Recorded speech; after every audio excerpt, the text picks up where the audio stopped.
around you. Fight or flight shit. Sorry, I forgot you Let's hurting. Hey, my dudes. I'm gonna play video games today. Hope you're doing well. Sorry, I forgot Ooh, I beat Final Fantasy VII Rebirth, so I decided to come back to streaming because I had fun. What kind of straw is that? And Cozy Salt's up, public repo, Chiron's up, public repo, to the point where I can take like reports on anything that's failing with it. So that's pretty cool. It's actually pretty dope. Give me a second. Pats on the head, please. Nuzzles head, please. What? MIDI controller. Work. You heathen. You brigand. I'm Hold obsessed on. with guava. Does no one else use these like this? University campuses. Right here. Very real, very viscerally. Oh my god. If I am searching Hasanabi with banana. What the Sigma? Make that a TikTok trend. Soulless husk. The hole's right here. Super buddies. I don't know. I hate that. University campuses. Right here. No one's complained about the current set of software nonsense either, which is kind of a W, honestly. To advertise this event. Surprisingly, the website is still up. Is this Hassan attacking a banana tree? Apparently, My cheeks though, and I always catch myself. Ever since I've been chewing my I mean, cheeks, I the feel funny like part being there's like I get 606 more. commits and 60 more. I get to make terrible jokes. Nothing. I'ma do it. I'ma make terrible jokes. Trust the internet. Lots of them. Because A I'm plethora searching this off screen and then of dragging it. profoundly method to understand who's in the right and unpleasant who's in the jokes. wrong during It'll be times of political 666, and I'm gonna be making That part is 555 true, timer and that's jokes. always fucked up. Look at what message and demands are being See, given when in people do national the if you're 555, I'll be 666, my brain goes to 555 timers because I like computers and stuff. Because I'm like a reasonable adult. Okay, But also I this like is computers and just- stuff. message and demands are being given Oh in national look, focus. June's been helping me. Look at that, that's adorable. And. Let's see, has it hit? It's fallen the fuck off. Which makes sense, as long as like people have pulled it, that makes the most sense. Like, anyone who needs something got something, anyone else can go after. Point being, there's no issues. I was about to like eat shit if there were issues. All the pull requests are closed. All 6 of the bastards. Who's in the right and who's in the wrong? Look at This what got closed message and ages demands ago. are being Windows given in enrollment got national moved off to another project. What side is setting the Hold on, this is lame. I'm gonna show you some shit. It's like the word moist. It's just like Okay, so here's the thing. You literally can't trust the readme because it immediately says go to the to-do.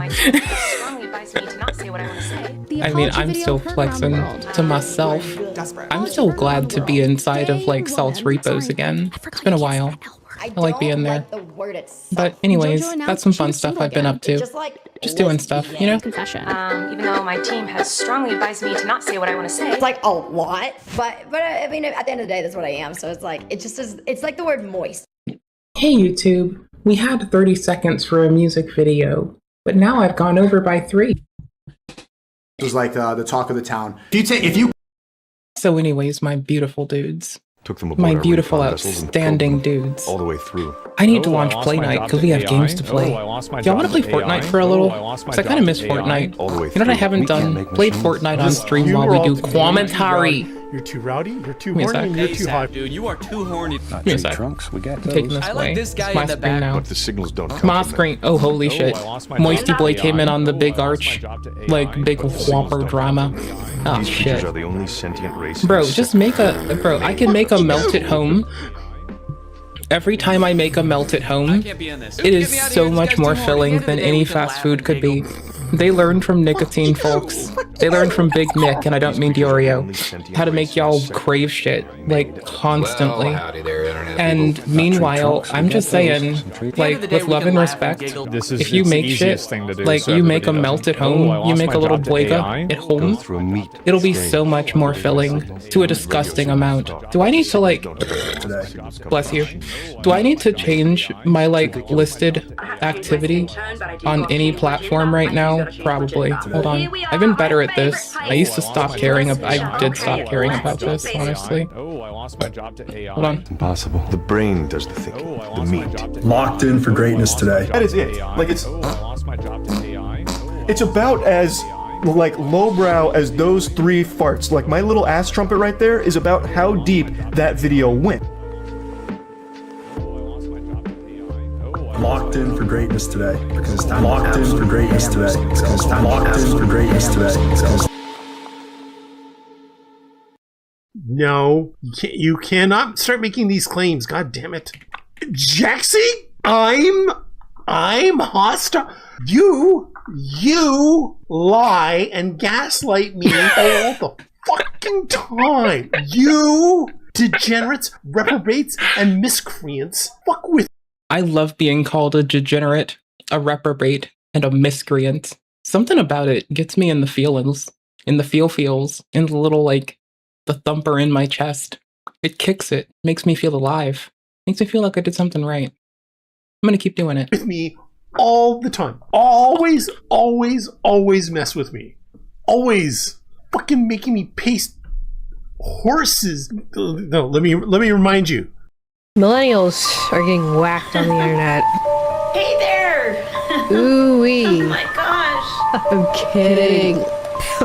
I'm kidding. Queer women's the house. Ooh-wee. Copyright strike would be against YouTube's community guidelines. Oh my gosh. You are allowed to use somebody else's clips in your video if you are providing additional content such as commentary. Well, this is why PC and console don't get along, they say, is they attach a mouse to a controller. That's just... I do agree with him on that. I still could have done something. Also, we're supposed to be getting a new automata.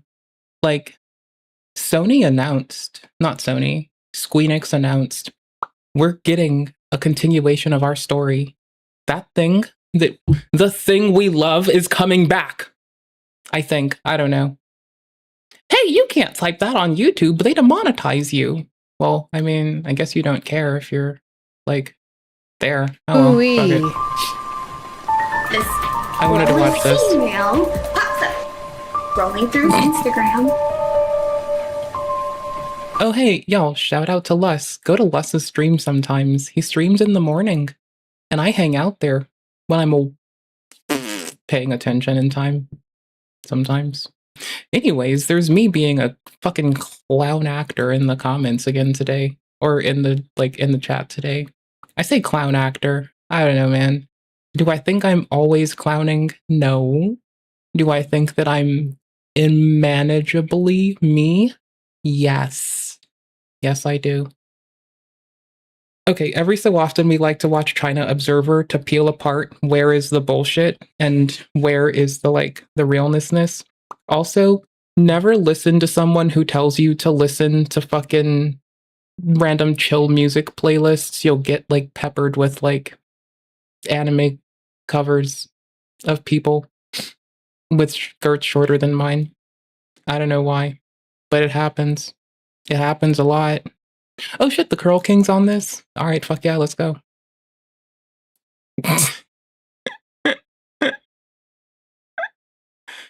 Another one? Oh wait, I have those headphones. Like, yeah, no, those are the Apple ones, but you can put like a pink skin on them. I have, like, I 3D printed cat ears to put onto my Apple headphones. I didn't even need to be warned twice. So if this person has, like, cute Apple headphones, I need to see. Because, like, first off, not everyone with pink Apple headphone covers is, like, dodgy. Oh, you built an aesthetic white and pink one. Yeah, that is true. That is true. Okay. So I've decided what we're doing today. I found hardware stuff I want to stare at while I game. That seems dope, right? I don't care if you want to update. Update more. Update less. Update never. Where the fuck is it? Bruh. Bruh. Bruh. Y'all guess what? Y'all guess what? I've been deemed unworthy. Deemed unworthy by the most worthy. Play Night refused to launch, so I feel like I've just been anointed by something. Probably some weird Baphomet fucking, like, I don't know, Cthulhu hybrid that probably arose from some bullshit. I was playing Fury the other day because it's a fun game to, like, fuck with a little bit. Honestly, I do want to play Fortnite, but I'm going to start the day with Megabonk. I'm sorry. This is the PS3 3000, the one that you could only install Hen on until recently. So what we're going to do is we're going to install custom firmware onto this console. What's the difference between Hen and custom firmware, you ask? Well, with Hen is considered homebrew enabling. So essentially you can jailbreak your console. You can do whatever you want, except you can't do whatever you want. Because Hi. Hello. How are you doing? Welcome to the Thunderdome, I guess. It's somewhere, I don't know what you call this. It's definitely someplace. Y'all, that taught me something important. it would appear that I had to click the button to find and activate. Lol. Live chat, not top chat. Top chat censors the people. Live chat's where it's atters. It's based. Doesn't censor the people. It's cool like that. With custom firmware, you can... I've never had a PlayStation aside from the first one. Overclock your GPU. Run... What has happened to my fucking display? Y'all, do you see this? The living fuck. What the absolute... How charged is my keyboard? Hold on. Can we... Oh, that is function. Tell me. Whatever. Y'all, this game has gone and eaten its own britches. That is absolutely wild.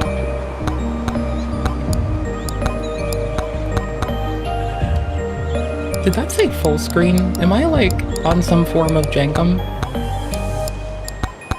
Okay, I'm off jankum now. I've never done jankum a day in my life. Thank fuck. I'd never do jankum. But if I were to, I deny it. Left and right, up and down. Also, don't do jankum. It sounds weird, but it mostly sounds like a quick way to like getting some form of fecal bacteria lodged inside of your lungs. PS2 ISOs natively, and there's more. So okay, so I wake up my brain with a little bit, just a teensy, a skosh bit of Megabonk, and then straight to fork knife. Not Fortnite, fork knife. What can Same you game, do different vibe. With this PS3 once we do the hack to it with the... Did y'all notice? Did y'all notice that there's Jake on my Steam Deck just sitting next to me because I needed to be calmed more? Okay, good, because Jake's just on my Steam Deck. Jake the Doge. Jake the Sir. Not Jake the Asari. They're all women from Mass Effect.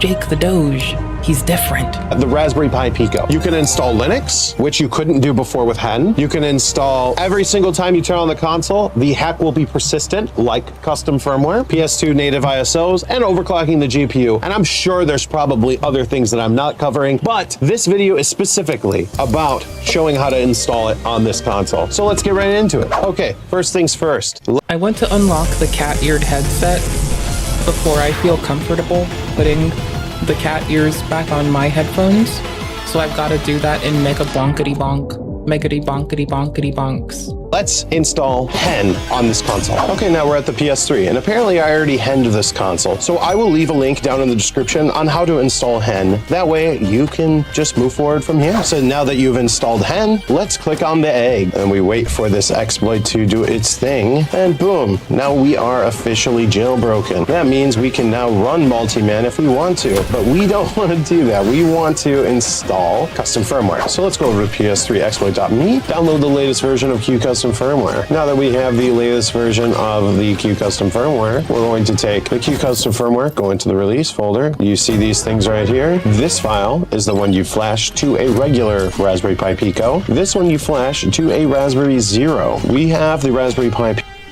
I am a fan of the Raspberry Zero because I strapped it. It's so small.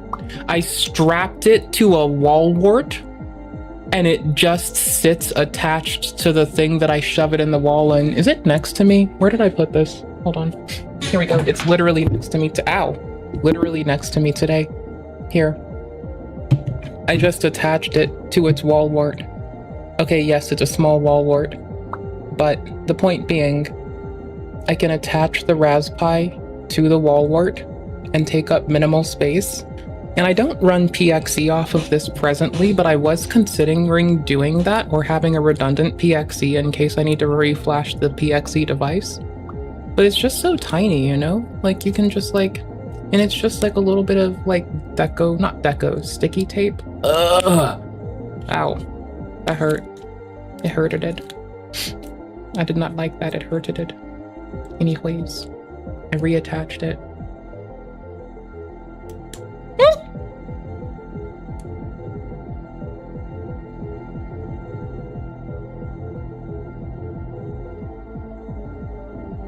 Just one little dangly cable out the back, but I could get a smaller one. I almost hit my desk to fix the camera.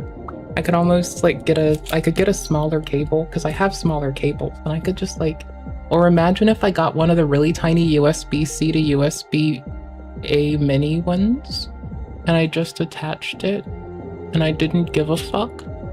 Wouldn't that be cool? Oh, it smells like the magic blue smoke genie. That's nice. Dope. Pico, so we're going to be using this one, but we are going to take the Q custom firmware folder and place it on the root of our USB drive. Now while that's copying, let's go ahead and grab our latest UF2 for the Pico. We're copying it onto the desktop, and we're going to replace our old one that was there. After, or I guess in an ideal world,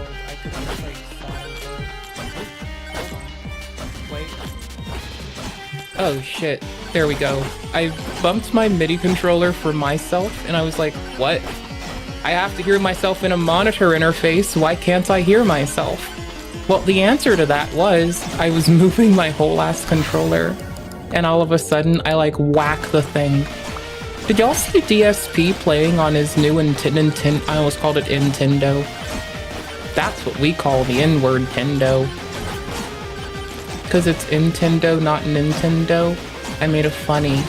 I'm a jokester. Thank you. Safely disconnecting our flash drive with our CFW files on it. We're going to go ahead and connect a USB drive. Open up a brand new Raspberry Pi Pico. I'm not going to use the 0 for this because I actually don't have any. I just have the big Picos. And on this Pico, you're going to push and hold this button and connect it to the computer, just like that. And now over on the computer, you see this giant pop-up. You're going to literally take your file, bring it over here, let it go, and now it has been programmed for bad WDSD. Now back on the PS3, you're going to take your flash drive and you're going to plug it into this USB port right here, which is the most right USB port. That's the one you're going to plug it in right here, not this one on the end, the one right here. It's also really nice to have your controller plugged in, so let's go ahead and do that too. Now I want to preface something really quick. This is super, super, super, super important. You need to back up your flash. If you do not back it up and you brick your console for whatever reason, the lightning strikes the console in while you're installing something and the console survives but the install didn't, it doesn't matter. You need to back up your flash. If you do not back up your flash, you could brick your console permanently and that could be over for you. What we will be doing does modify the flash, so it is super important that you back up your flash. We all know that now. Now we're going to back up our flash via Rebug Toolbox, so go ahead and download the latest version of this and put like that. Now following the access, get down to the motherboard. Fast forwarded like a motherfucker. I was supposed to timestamp this, but I'm a dumb bitch and I suck ass. Isn't that pretty? No, stop opening random things.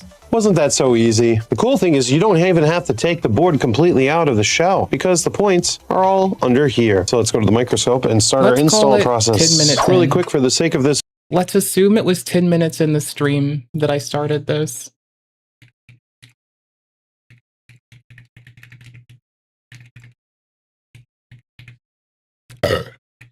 I spent like, what, 10 minutes being a complete and utter shit stain? This video, since most of our points, though at least the sensitive ones, are right here, we're going to install a Raspberry Pi right on top of the shroud here.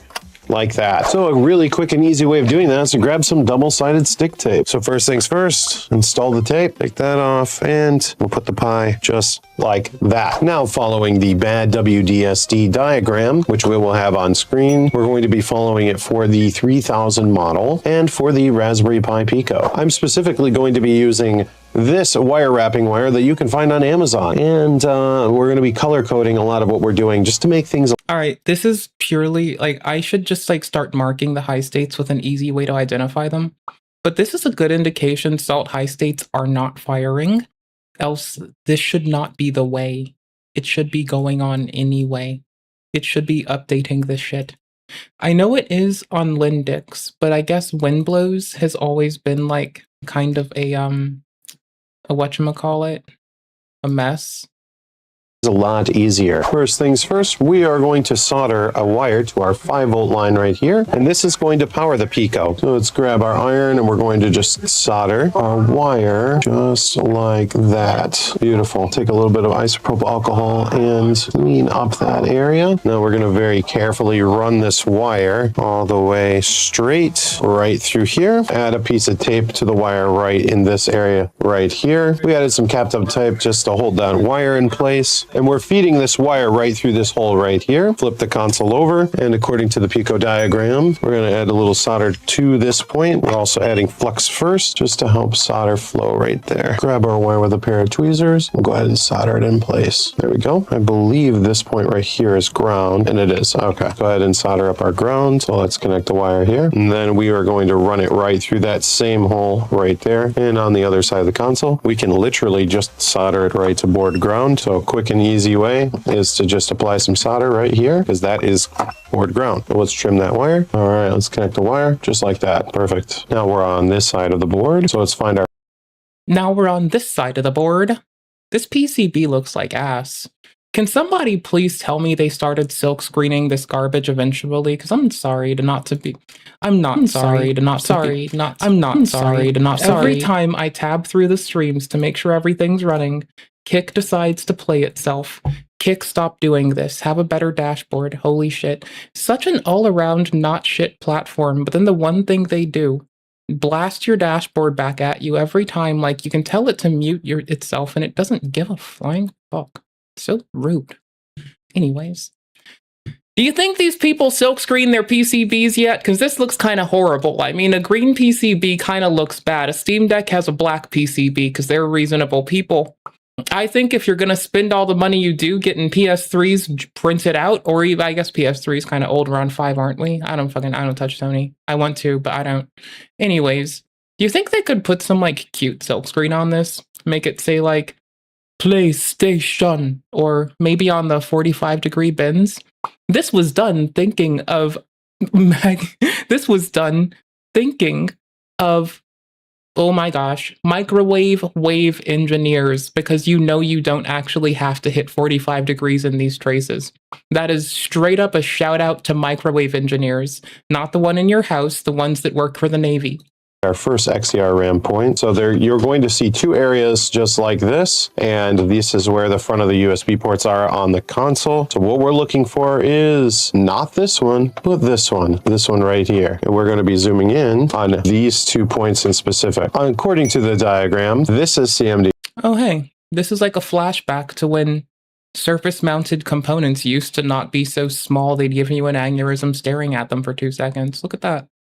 Nowadays, our surface mount components are so tiny that if you try to demonstrate them with an object, you need an electron microscope. Said some kidding person on the internet when they were making a not so apparent joke, so they had to clarify.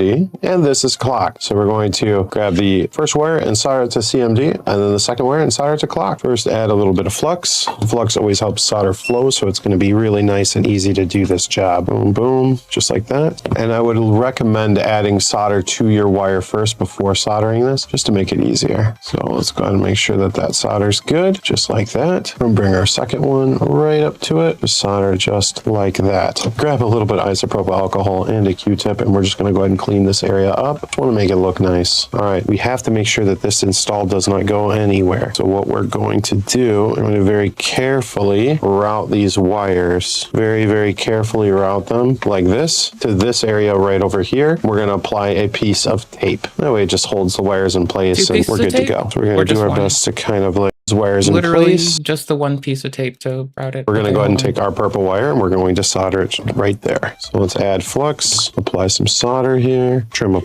Is it just me, or does this look like a lot of flux? Like, I feel like they're bathing this in flux. Chase Foreigner. F-O-U-R 4-N-I-E-R. Foreigner. Chase Foreigner! Are you fornicating with your plethora of flux? Or more, it may as well be Chase uses a lot of flux. Our wire. That's fine. Better have more flux than too little. Grab the wire and soldered. Don't know what they do they use for flux for contacts? They're using the flux to help do a myriad of things, including prevent failure. It's just a lot of flux. Right here. Like, the flux goes on, then the solder goes on after the flux. That's just a lot of flux. For our blue wire, which is our clock line. That's gotta be like a 30-second of the entire board for the Raspberry Zero, eaten up by flux. And if you need an example, it's bigger than my eye. Just barely, in the event that you, like, you know, see me eating or procuring food and you're like, "Ooh, bitch, that's a lot of food." Well, yeah, I mean, it's not bigger than my eyes, though. But the board, it is bigger than my eyes. It's a raspberry pie. Too bad I don't eat those. I do like eating peach cobblers and apple pies. I like peaches and apples and pears and pies and cobblers and tarts. I don't really like weird shit like raspberries. Line. That one is going to go right here next to this ground, right here. Add the flux, add the solder, trim up the wire, and let's go ahead and get that soldered in. Okay, so far we have... I mean, to be fair, there's never really any harm in adding a fuckload of flux. It's just like, wow, woo Nelly. Have 5 volts for power, we have ground, and we have CMD, and we have clock. Now the last but not least are these 2 lines down here, which is for the Syscon TX and RX. So let's go ahead and connect those. So let's add CMD, and we have clock. Now the last but not least are these 2 lines down here, which is for the Syscon. All right, this is what I needed. So we're on pins 1, 2, but if I count up 1, 2, 3, 4, 5, 6, 7. Okay. 2, 3, 4, 5, 6, 7. So we have ground and GP22, I think. On TX right? And RX. So let's go ahead and connect those. Oh no, we skipped up a few.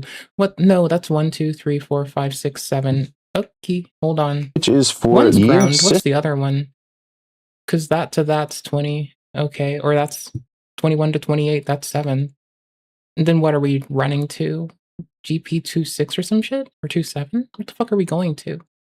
We're not going to voltage out, that's for sure. Syscon, TX, and RX. So let's go ahead and connect those. So let's add flux. We'll see later. Add some solder to these points here. For this, I'm using green and yellow wire. Y'all, I can't have Fortnite. We can't have nice things. I don't know what it is. Oh, it's still trying to update? What? Green is going to be for RX and yellow for TX, just like that. Now, since we are basically done with the Pico, go ahead and take a little bit of isopropyl alcohol and a Q-tip, and we're just going to clean up that old flux just to make our install look that much nicer. Nice. Now let's run our final 2 wires right next to the fan connector through this hole. It's kind of convenient as these wires run right next to the 5-volt wires. We can actually take this tape and lift it up slightly, and we can put those 2 wires next to our 5-volt line, just like that. All right. So do I just need to reinstall it for it to be happy? Because that sounds like really reasonable, right?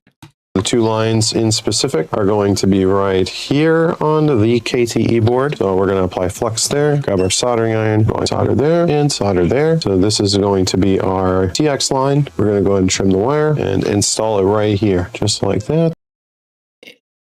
It helps distribute heat, yeah, but like, it's just a fuckload of flux, homie. That's the thing. Like, melt and adhere better? Adhere for certain, but that's a lot of flux. But it's a small board. And then our RX wire right here, just like that. And with that, my friends, we are done. And this is how the install should look. The 5-volt, the ground, the RAM wire. It's not the shitty Roblox version of Stalker. It's that fucking Roblox, Roblox is the shitty Fortnite version of Escape from Tarkov.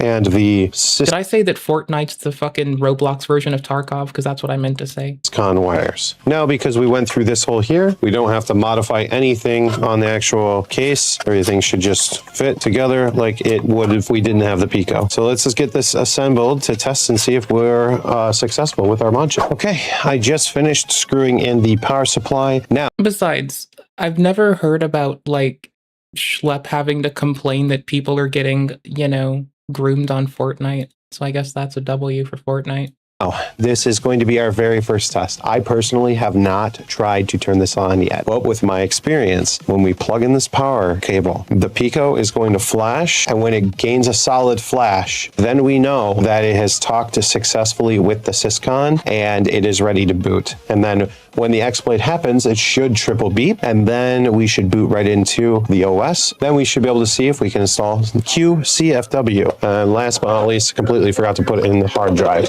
which is, this is how we're doing it for now. All right, let's plug in the HDMI cable and plug in the power. Power's plugged in, Pico's blinking. Okay, it got the off, so let's go ahead and turn it on. Okay, 3 beeps, and the hard drive is reading. Okay, let's switch it over to the PS3. Okay, PS3 is booting up. This is normal. So since the mod chip has Before using, read product documentation for important information about your health and safety. Okay, I kind of scanned at this and I thought it was going to say something like, do not modify hardware.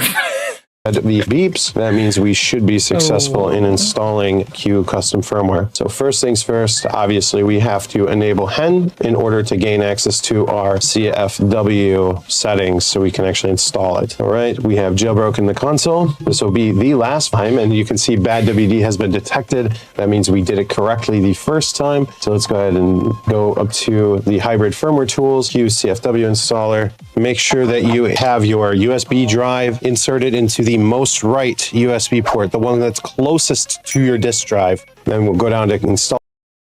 So put it in the most left one. Got it.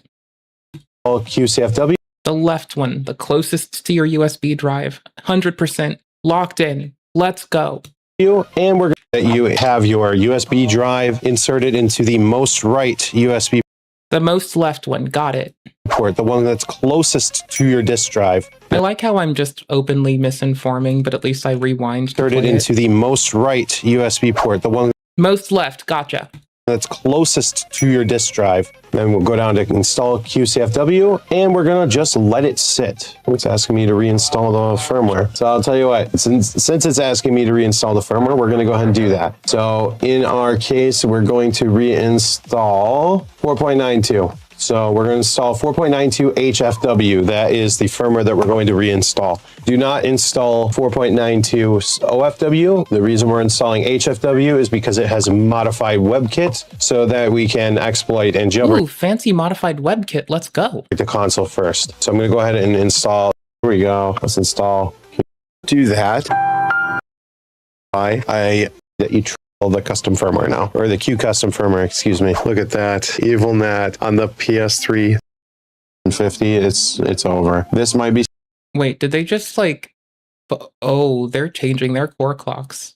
Oh, 1000 PS3. Look at that. And we can overclock it. This right here is the good base for the GPU that I can find on this model. And I think 1000 megahertz is going to be my limit. Might be able to do 1025, but I don't know how stable it is. Yeah, 1025. If I go up to 1050, it's over. This might be stable. I'm not 100% sure, but this is now an overclocked 3000 PS3. On QCFW. First and foremost, big thanks to the PS3 team for figuring this out and just allowing this to be possible, especially Cafu specifically. And I appreciate you guys following me on my journey to doing this. By the way, YouTube thinks you'll like this video right over here, so why don't you check it out?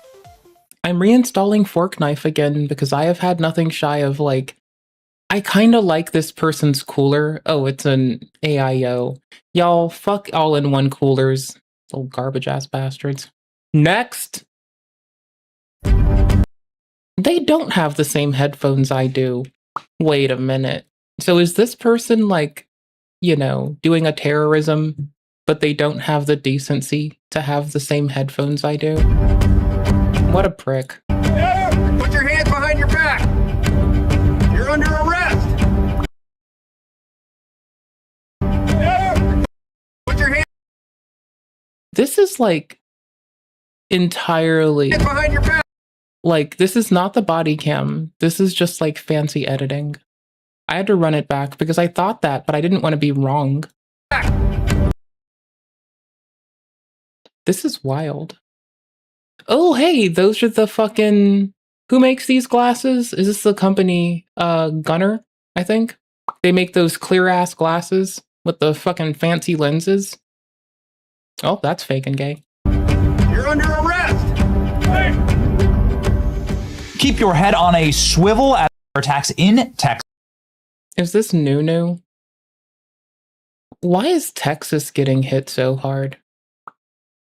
Reason for arrest, but all of it together. I need to timestamp this. So anyways, why is Texas getting hit so hard by people trying to lash out at, like, I suppose the feds, but they're only attacking and accosting Obviously, Texas citizens? Signals something bad was about to happen. I'm not saying they should change or have a modality, period. Honestly, they should just drop the bullshit and just write letters to their reps and be a reasonable person. The police. Before we go thinking that I'm trying to encourage people to do dickhead shit. Honestly, like, if Ted Kaczynski wasn't a good example of what desperation makes people do, I don't know what was. That man thought he was right, got desperate as fuck, and look at how he acted. Intervened and arrested the man and detained. I think if you want people to be less desperate, you need to tell them to smoke weed and just ignore everything they say, because that's what I do. Him. Oh, you want a raffle for an EVGA for a CPU computer, but never hooked it up? Based. He was outside of Attorney General Ken Paxton's watch party. They found ammo and guns in his vehicle. Dallas police detained a masked man who entered the Marriott Dallas Uptown, the Paxton primary watch party at 6 p.m. The suspect was reported wearing camouflage, carrying a rucksack. Here we go.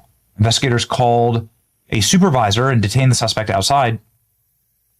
He had no ID or license plates on his car. I mean, that's extremely suspicious. Of course, you're allowed to conceal carry or open carry, depending on the state.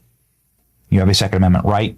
It doesn't make you mysterious or dangerous because you are carrying. I encourage everyone in our audience, especially now, to carry lawfully, legally, open or concealed. Train every single opportunity you get. Do y'all see this thing's install state? Y'all see this, right? It is like losing its tits. Y'all, I might have small tits. This game is full on titless. And I mean that as an insult. But if you're not walking around, if you're walking around masked, tactical gear into a... Sorry, a long time ago, but what does it mean, Basil? What, this person having the wrong headphones? Well, I mean, if they had the other headphones, I know that's not what you're asking, but I mean, fuck this. Anyways, if they had the appropriate headphones, it would mean they at least had good taste in headphones and aesthetic skin to cover their headphones, while still a litany of other shit. Oh, the installer fucking? I have no idea. I'm gonna force uninstall it. I know that much. There, it still thinks it's installed. Delete yourself, brigand. Well, it's gone now. So I had to uninstall. I just deleted the path with it. And it keeps saying that the game is installed a lot of the time and that it was in a weird update state. So I'm trying to convince it that it's not installed and in a not installed state, because that would be most reasonable. So I can reinstall Fork Knife, but it's currently being a twat. So I don't know, man. I don't know. The cows. The cows are drones, man. I don't know, brother, but the cows, they're drones, my guy. What do you want from me? The cows, they're turning the birds gay, and the birds are robots, turning the frogs into robots, but the birds are actually a fucking polyamorous, Satan-worshipping death cult. A hotel where there's a political event and you have no ID, no license plates.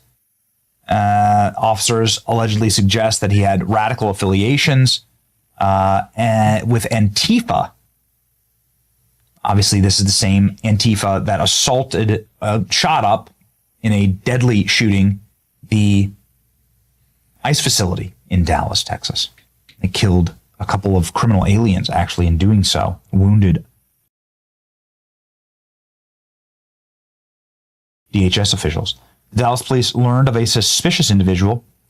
The spokesperson said for the Dallas. Wait. Okay, they were stopped.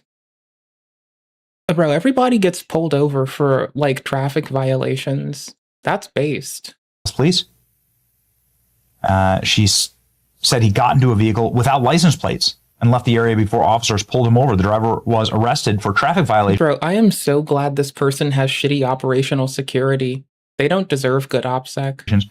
During inventory search of the vehicle, they found ammunition. Scary time.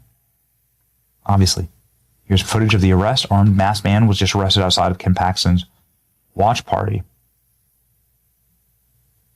They just detained the man who was wearing a camouflage hat. No firearms were found, is the part that stood out to me. Not released his identity or said whether he will face any additional charges. Their investigation remains ongoing. What was that last part? Watch party. Bro scrolls down in a second, right? Yes. Oh, scroll down some more. Yes. Early voting for the May 26th runoff election runs. Oh. The detainee was wearing a camouflage hat and mask and gloves. Officers collecting ammunition on the hood of the vehicle, no license plate, pulled out a large amount of ammunition from the trunk. People alleging that this might have been an Antifa hit. Ken Paxton obviously winning, or at the very least headed to the runoff against John Cornyn. From them, apparently it was just after 5 o'clock when someone reported that there was a man outside of the hotel here in Uptown looking suspicious outside of Texas Attorney General Ken Paxton's watch party. Dallas PD says the man entered a vehicle that did not have a license plate on it, so officers conducted a traffic stop and found an assortment of ammunition in the vehicle. The man was arrested for traffic violations, and police continue. Yo, that's the wild part. I have like adequate space for this. Yes, it sits on Bluebell's foxglove. This one used to be called Rosebuds. I've named my discs after flowers. Don't judge me. Ooh, this is all cached up. Ooh. Yo, I mean, of course I keep my code base on a different device, of course. Continue to investigate the circumstances which led him to be masked outside this watch party with that ammunition. Certainly a story we will continue to follow, but for now, as for the event, Attorney General Ken Paxton is attempting to do something historic, and that's take down a U.S. Senator in John Cornyn, who's held the seat for more than 20 years, since 2002. Win or primary in state history. $100 million spent by the Republican Party thus far. Senator John Cornyn has called Ken Paxton. Here we go. Here's the arrest. Quick action by law enforcement. Rolled up in a blue sedan with no license plate, camo, sunglasses, hat, gloves. Okay.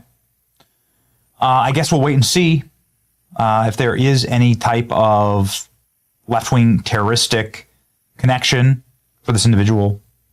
You can't be too safe out there, man. You can't be too safe. The reality is that we've seen enough. We've seen enough political violence. We've seen... Boy, oh boy, was the former leader of the Proud Boys correct? What would we do it for? When asked why violence went down, he said it. Why would it happen? He received what he wanted. And not just him, but like a litany of people. I guess this is what a second grade reading level and not getting what you want entails. It's weird. I just hoped people had grown up and acted like adults, honestly. Enough of these style of characters that go on to, I don't know, bring a gas canister and a shotgun to Mar-a-Lago. That happened a week ago. It's like ancient history now, but that happened 1 week ago. Where there was another assassination attempt on President Trump. Whether it's Tyler Robinson, Matthew Thomas Crooks, Ryan Ralph. You just got to keep your head on a swivel, man. Political violence is skyrocketing throughout the country. And it's something that cops got him as well. He's not wrong. Violence is skyrocketing. And it's egregious. But for all of you who look concerned, to be fair, it kind of mirrors violence in the 60s. 60s to 80s. A bunch of homies on the left were being not homies and decided to be violent then. So at least it's same shit, different day. I don't think that should calm anyone down, but like honestly, at least it's same shit, different day. Sadly. You hope people would grow with time, but like, holy fuck. You hope groups evolve in time too, honestly. Just what the fuck. Well, and again, keep your head on a swivel. That being said, Dan Crenshaw did in fact lose yesterday in the Republican primary in Texas. Jasmine Crockett lost in the same Senate race here.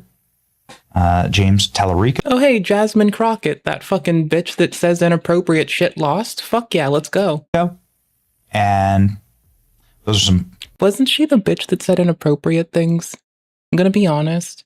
People who, like, pop off in Congress all sound alike to me. Like, uncouth, unhinged weirdos that say weird things in public places where they should have some decorum. Pretty exciting results. Has resulted, of course, in some of our favorite memes to ever be posted on the internet. Yes, it's too good. Keep your head on a swivel. Get armed, get trained, and carry. It's your boy Benny. Like, share, and subscribe. See ya. I mean, getting armed, getting trained, and, you know, follow the law. Like, there's one of my favorite lockpicking folks ever would always say, you know, and don't break the law at the end of every lockpicking video. I was a big fan of that. I thought that was really dope, honestly. But that shit was amazing and appropriate. Anyways, he'd say that at the end of every fucking stream. And not every stream, every video he uploaded. And that was like legit. Because you need to say it, yeah, honestly. But he'd say, like, pick legally. I'm trying to remember who it was. We've watched him before. Was it Skylar Town? I think? Hold on. Let me go looking.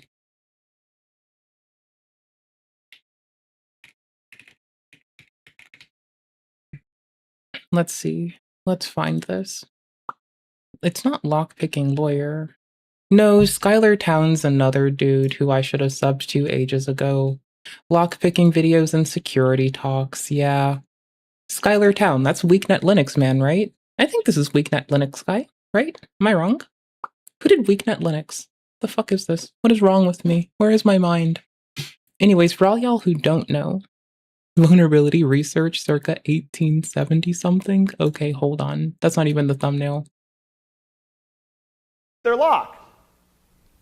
And that's actually, doesn't he? There's somebody really cool who has a beautiful history of lockpicking video that talks about the initial social construct generated by having locks, but the lack of security, the progression of it as time goes on. Like, somebody has a really good talk about. I was watching this like 15 years ago. That checks out. I was a teenager with lockpicks. What do you want? So if you've enjoyed this course, I'd like to... Now I'm an adult with lockpicks. What do you want? Always pick your own locks. Purchase them legally. I encourage you to keep exploring. Learning how to open one lock opens a door into a world full of incredible figures, just remarkable mechanical puzzles, and big ideas that exist all around you that you wouldn't know were there otherwise. I like locks enough that I'm hoping to do a couple more of these. Maybe cover some more. I swear to fuck, it's not lockpicking lawyer that I'm thinking about. I didn't know about that person's channel until like this year. No, it's somebody else. It's not Skylar Town. Who the fuck was it? Advanced concepts. Whizwazzle! It's Whizwazzle. Different locking mechanisms and some more esoteric stuff too. So if you've enjoyed this, look out for those. And even if those don't happen, or if you decide that you'd rather learn in other ways, keep exploring. There's just a lot of remarkable stuff out there. Hope that you've enjoyed it. Feel free to ask me questions. Yo, these always sign off the best. Like, I am subbed to Whizwazzle, that's a for certain. Bro works on, like, motorbikes and locks. Of course I'm gonna sub here, what the fuck? I'm a reasonable adult with character. Here, I bet it's gonna happen. Bet. It's gonna be beautiful. It's gonna be stupendous. It'll be beautimous, my dudes.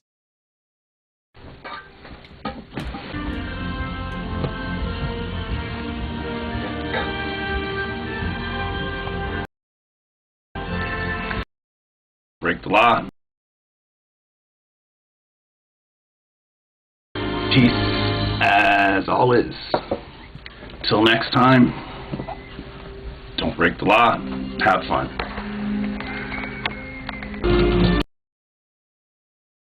Don't break the law. Have fun. What a champion. I need to make sure this is inappropriately. So we need to do title and channel name so I don't lose my poop. And I swear one day this will help me. Presently, does it help me? No. Do I care? No. Is it fun? Yes. There we go. Got it. Whizwazzle, outstanding YouTuber. Y'all, if y'all ever wanted this, needed this, or want to help me remember next time, there y'all go. I absolutely adore this person's content and have for years because, again, I have taste and am a reasonable adult. Oh, did I mention I have taste? Because I also have taste and tact. Or thumbtacks in my butt. I don't know. One of the two. I think it's probably the second one. Probably thumbtacks in my butt, honestly. I hope not. That would be painful. The internet wanted to show me a short, and it's been bombarding me with, like, skid-ass infosec shit at, like, length.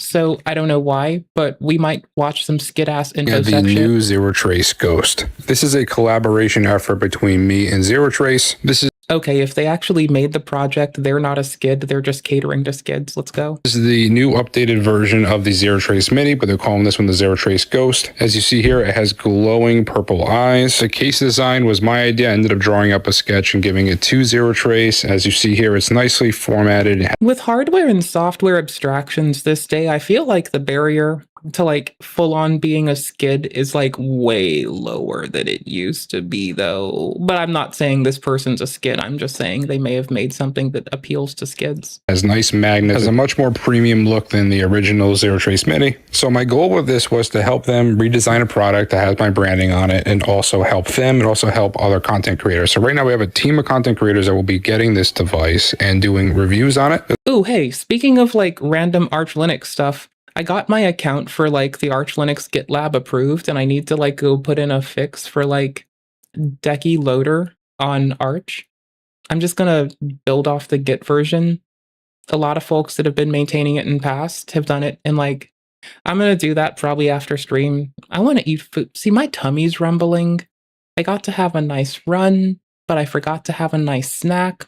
But I did brush my teeth, and I did have a soda, but the soda has no real sugar in it. As well as so I want another. Experiencing the new ghost mode that Zero Trace offers for people that like privacy. Zero Trace HID tools are one of my favorites, so I'm really glad to do this collaboration. And my goal here is to help a small business as well as help other content creators mingle and work together on something as a community. And this is my first time doing something like this. Now it's going to be at least a week to get my hands on this. They just finalized. Okay, as somebody who's made a magnetic PLA case before, is anybody like, do we want to like pivot to a world where we inset the hole a little bit, get a dimpled, little divoted, little convex looking magnet, and then fill in a bit of PLA over it? Because my biggest complaints have been like pressure fitting ones. I have a sewing kit in my backpack, which holds up okay, but the magnets actually don't sit appropriately. I'm probably going to super glue them in there because it's been so long with it being like this. It's wherever I go, I take my backpack, nail care kit, sewing kit, little stuffed animal. I used to keep a fucking JTAG adapter in my backpack all the time and a little breadboard, but I stopped that one time after somebody tried to make me mid-workday implement something for their phone system. As the product today, but you can get yours today if you would like. There's only 25 of these available. Anything after that will be made to order, so you'll be waiting a little bit longer to receive yours. And if you use code GSMini, you can save 5%. Now, proceeds don't go to me at all. This is solely for helping the business, helping content creators, and helping the community. Let me know what you think in the comments. The links will be in the description. Or you can literally just go with the magnetic PLA, but I was thinking like insetting them. Like insetting like little circular magnets. Y'all, I got a thing of like a lot of little circular magnets for pretty cheap years ago. They have just stayed with me. Is this game like, can I like have this game now, please? Can I not play Fortnite today? Okay, that's nice. Thank you, Fortnite. I was gonna do the thing. So I've been starting E33 again, and that's been fine and fun. I've been end game stuffing on FF7 Rebirth. I got back on DS for a bit. I sat down Silent Hill F, so I mean, we may as well play that. Safe bucket, you know? Let's go play Silent Hill F. Fuck it. Y'all can see me be scared. You can watch me get a scared. Shit my britches. Hey, I'm not gonna be shitting my britches. I care so little. The moment I was given a sword and could just swing, the give a fuck evaporated into nothing. I've not been caring.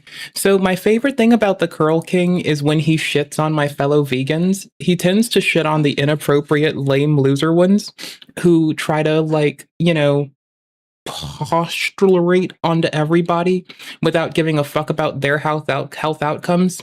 Meanwhile, you barely hear me talk about it, and the few times I do, I say get your blood work done first. So, whatever. I like when he shits on my people. He does it good.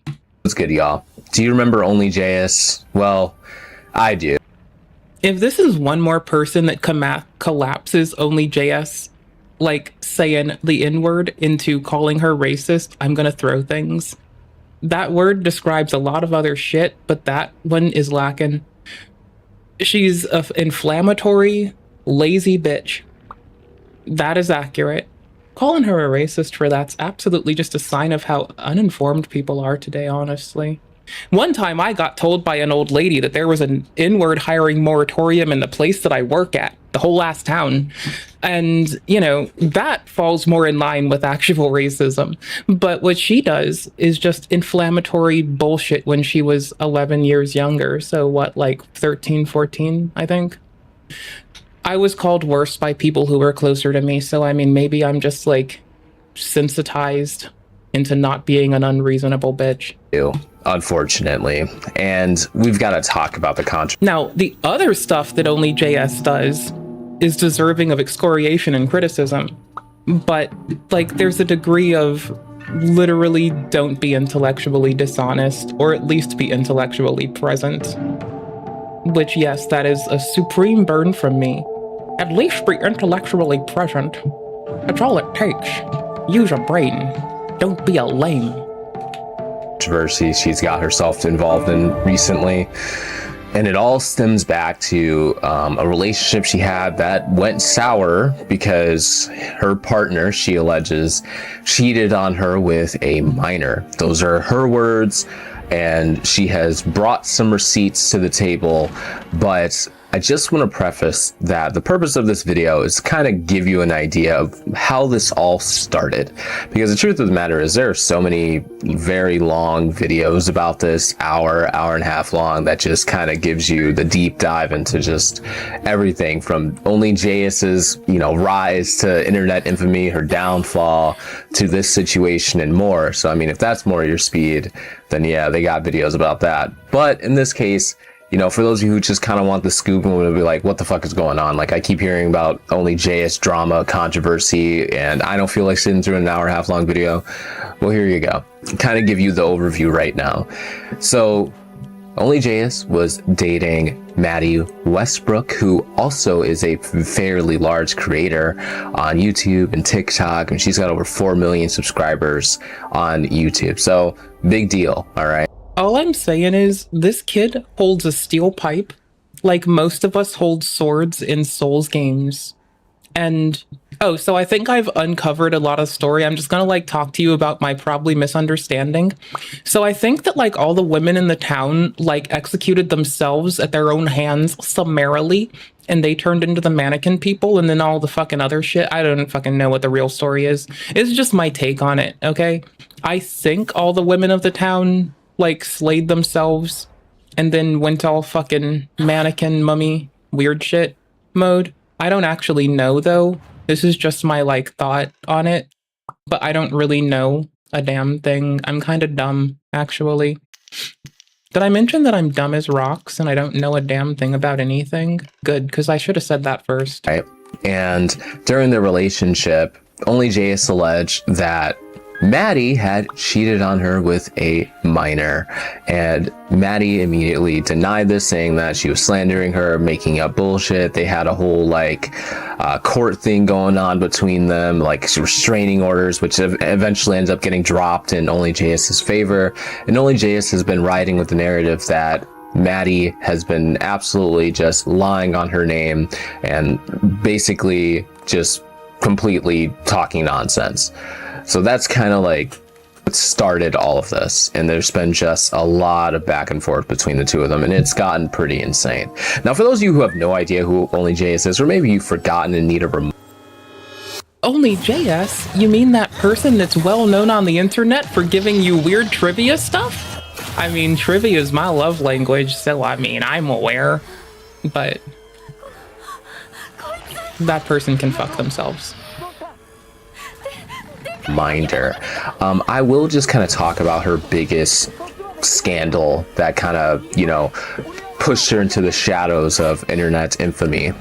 And she came up by being a not so fun fact creator, or like a life hacks creator, and she also stole a lot of content from people, so that's one of the reasons that she was in so much controversy. But she used to make content like this, for instance. If you ever get a paper cut, okay, one way to heal it immediately and get rid of the pain is chapstick. Yeah, that works. There's a lot of ways to get rid of the hiccups, but one way that I stick by, because it resets your diaphragm, is sticking a pen in your mouth and then drinking some water. My dad was a beekeeper for a little bit, so I got to learn about all the benefits from raw honey, and one thing that it can do is actually get rid of acne scars. So you just put a little bit on your face and then wipe it off after a few hours. So that was kind of like her bread and butter, these like life hacks, and then on top of that, she also still makes these like not so fun fact videos as well. I don't know who needs to hear this, but hopefully whoever does will. Sometimes predators will test to see if you'll stay polite when things feel off. Most people don't even realize.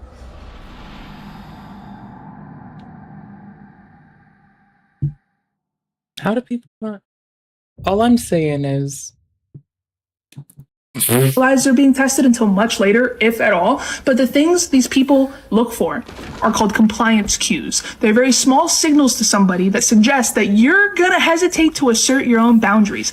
And that's how she amassed such an enormous following. And that's why, since I've become an adult, I've become an absolute piece of work. Some of you might call me stubborn, confrontational, obnoxious, annoying. Nah, I'm just not transmitting fucking, like, compliance cues to people. I don't give a flying fuck. Comply with my fucking asshole.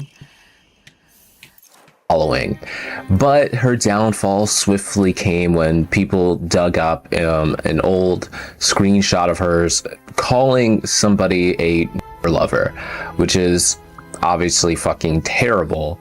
And rightfully so, the internet was absolutely outraged by this. Now, I personally am not a fan of OnlyJayus myself. I do not like her at all. I will say that she seems to be trying to do better. I don't know if I fully buy it, but you know. Yeah, see, I would be more on board with the OnlyJayus trying to do better thing, but she got so vicious. Like, yeah, she says she's ratting on her ex, right? And she says the reason is her ex was being predatory.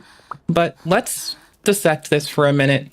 She got so fucking vicious and rah-rah let's end people about it that I have trouble believing that that improvement is genuine and full. I think it's just superficial, but this is just me being a judgy internet person that doesn't know these people and doesn't know shit about them and doesn't know how they sleep with themselves at night. So I could be wrong as fuck. It's just, to me, I see somebody looking for an excuse to be that vicious. The worst you treat someone you hate is the best you'll treat me if I catch your ire. And I just shut the fuck down on it. It's like, okay, cool beans.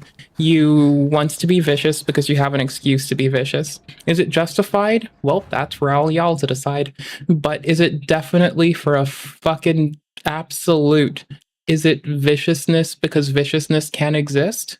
Yes. Yes, it is. 100%.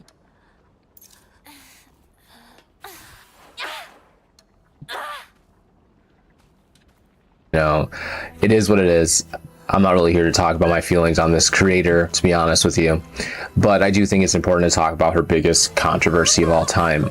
So she made an apology video for what she had said, and the apology was horribly received, and for good reason. I mean, it was just as bad as like a Colleen Ballinger apology. It was completely worthless, useless, terrible, throw it out. And in that, she had basically just almost doubled down on racism by saying that at the time when she had said those words, you know, that she was just saying the meanest thing she could think of, which is bizarre, that the meanest thing you can think of is calling somebody who is saying somebody, you know, loves a black person. That's the worst thing you could call them. And also, you know, throw in the slur while you're at it with the hard R. In my past, I said disgusting things to people, and I am so ashamed of myself for using race. Oh, annoying horror? I can see that. It's like, if anything, it's a good incentive for them to base reward loops on, you know? Oh, that was close enough. Oh shit.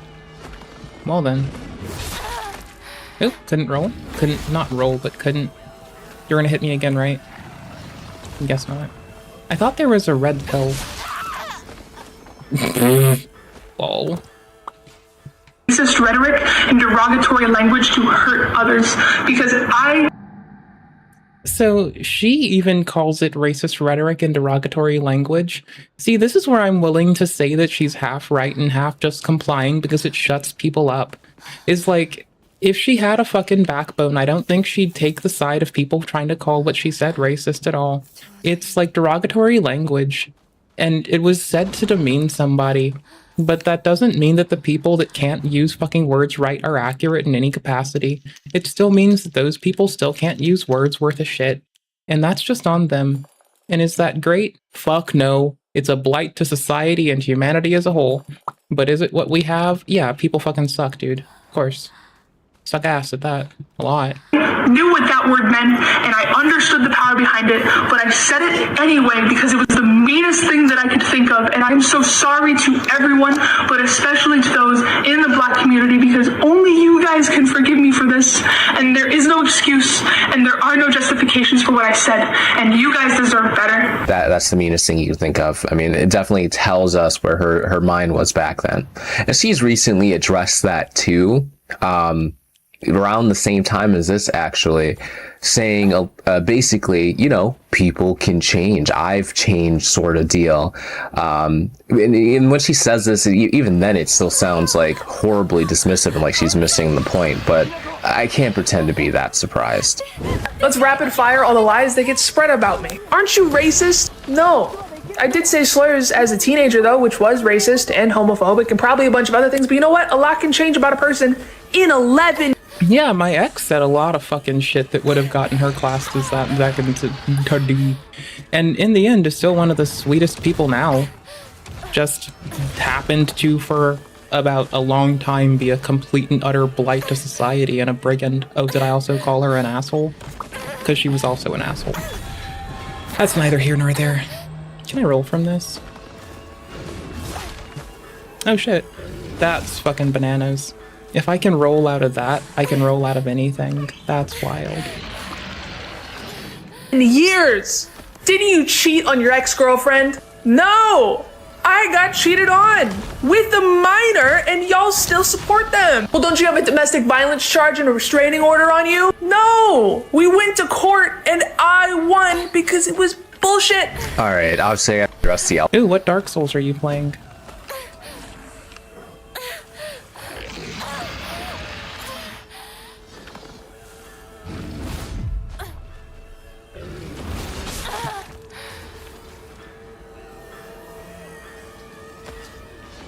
elephant in the room before we even talk about, because this is where she talks about the cheating thing. It's kind of basically where this began.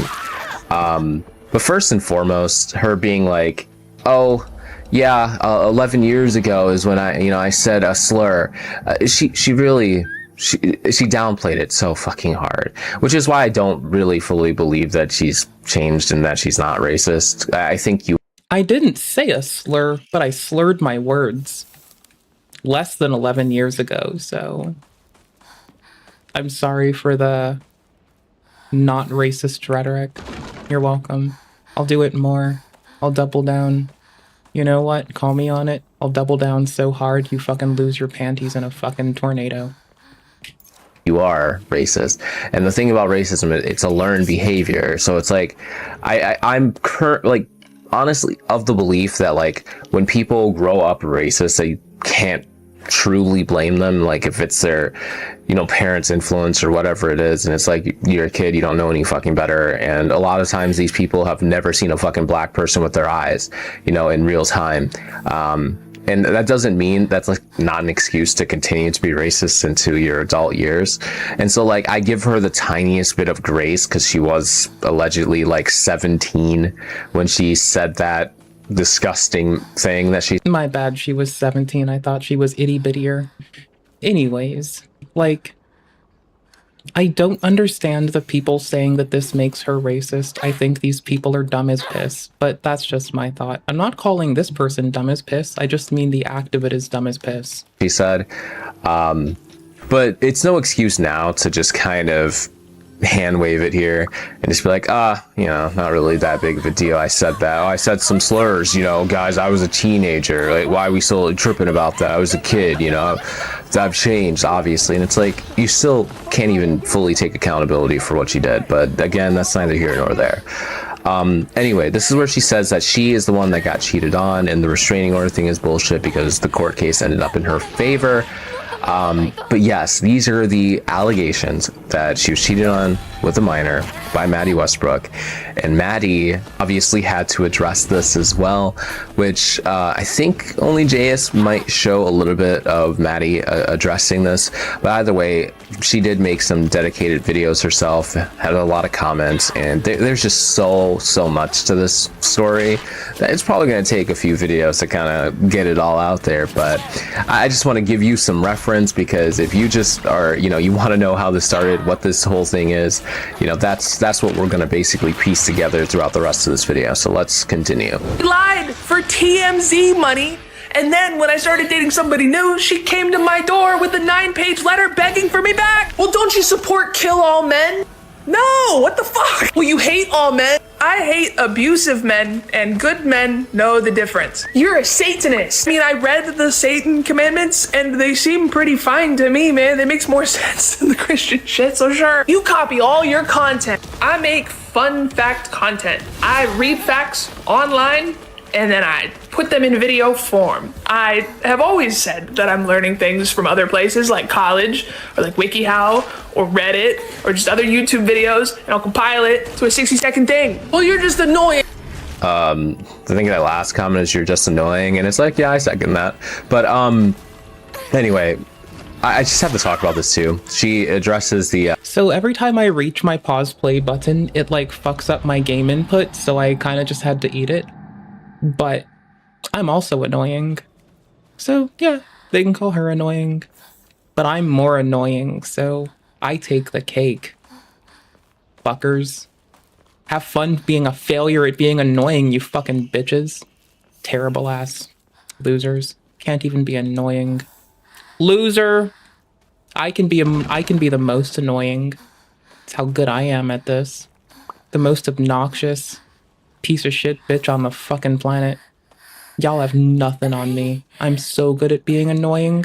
One time, I woke up and I was just annoying because I was breathing. Y'all can't say shit. Y'all have nothing on that. Everything you do, everything you try, you will never be as annoying as I am. And you should really feel shame, because I'm more annoying than you. Claim that she steals content. Well, the thing is, she does actually, legitimately, she does steal content, and that has been proven time and time again. So I don't even think it's necessary for me to show you, but you could literally go watch like any OnlyJayus downfall video, like from Internet Anarchist or something like that, and they will explicitly talk about her copy and pasting someone else's video, like 100% word for word, verbatim. Like, it wasn't just drawing inspiration. She quite literally, she didn't even do the liberty of like, when, you know, you're in school and it's that meme where they say like, you know, you can copy my homework, just make it a little different so it's not obvious, and then they basically just do literally exactly the same thing. you can't even give her that grace because she quite literally just copy and pasted the script exactly the same, did it exactly the same, changed nothing at all. It's terrible. It's terrible. But anyway, so this is where all the controversy really got rolling, and this was just last month, and now we're really in the thick of it. And OnlyJayus did make a dedicated YouTube video. It's like 45 minutes long addressing this, and people are mostly on OnlyJayus' side. I'd say probably like 70% of people from what I can tell. And that's because OnlyJayus does bring some fucking receipts, and it's a little bit disturbing, I'm not gonna lie to you. And even after she brings the receipts, Maddie just says, nope, fake news, you're lying on my name, which is not a great defense when you are faced with evidence of your wrongdoings. There is no evidence because it's not true, and I'm not gonna feed into the lies so they can continue spreading more lies about me. Hey, how old was this girl? Remember when you posted this while we were... Did I just get clipped into the door? You can't kill the Hamburglar? I wasn't trying to kill the Hamburglar. I'm trying to circle the Hamburglar, but I'm trying to kill the mannequin burglar. Dating because you didn't want people to know about me. You were like 21. How old was she?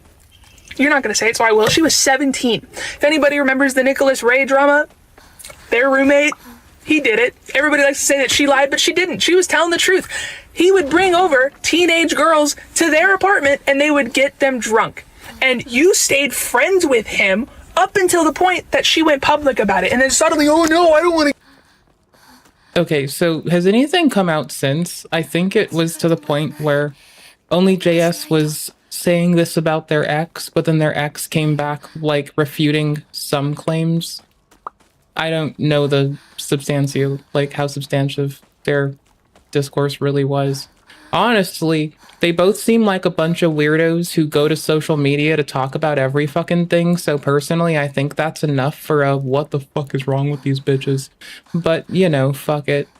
Lo and behold, someone who is on the internet right now complaining that people listen to people on the internet. I'm gonna keep doing it too, because I think it's really fucking dumb. But anyways, hi y'all. Hope y'all are well. Appreciate ya. How y'all doing? Having a good one?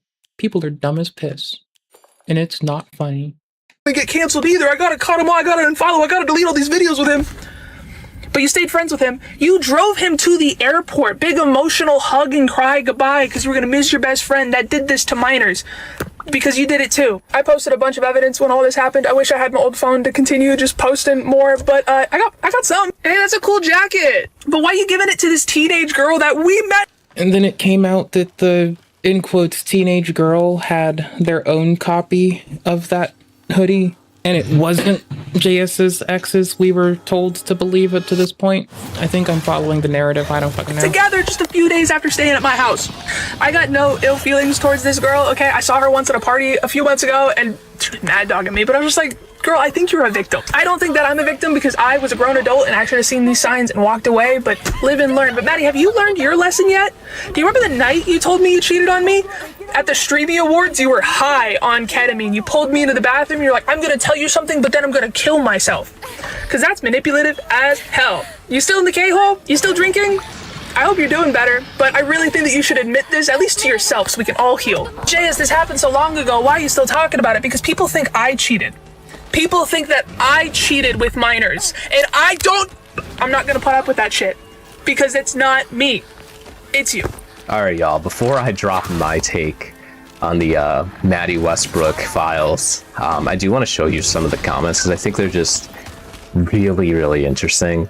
So, Dylan posted this. Maddie did in fact text me when I was only 17, and they knew that.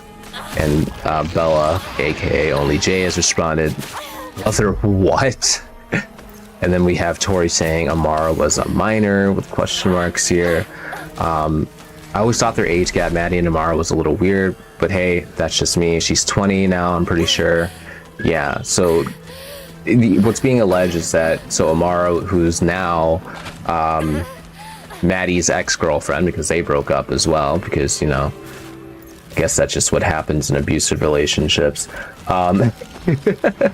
No, these are all alleged. These are all alleged. I don't actually, like, we don't know any, like, the facts. Yeah, I know we got screenshots, right? We got screenshots. of the Maddie Westbrook files, but you know, we still gotta say alleged because I ain't trying to catch a lawsuit around here. But so we're not going to talk about how in Maddie's video she shows screenshots with time and dates, and Bella's screenshots, it seems as if she's purposely hiding the time and dates of the videos. Now I don't know how I feel about this, because this is skeptical of obviously what OnlyJayus is saying here, even though again OnlyJayus did bring receipts, so it's like it's my first Silent Hill game and I cranked the difficulty up because I'm annoyed that in Final Fantasy VII Rebirth, which is my first since 7, excluding I think it was 14 where you could play online, I don't remember anymore, I couldn't have high difficulty until after everything. So I'm annoyed and I'm taking it out on this game thoroughly until I am done. I don't know. I don't know why that really matters with the time and dates, but like the images don't seem fake. But I guess this person I guess they kind of like elaborate on what they mean. She says she points out ages, not times and dates. So I guess they're trying to defend the idea that Amara was not a minor when this happened.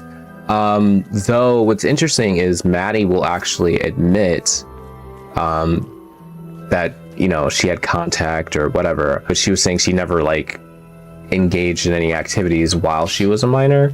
So I guess that's where the, you know, the conflict really is, because OnlyJayus didn't prove based off of the time and dates that Amara was in fact a minor at the time that those photos were taken.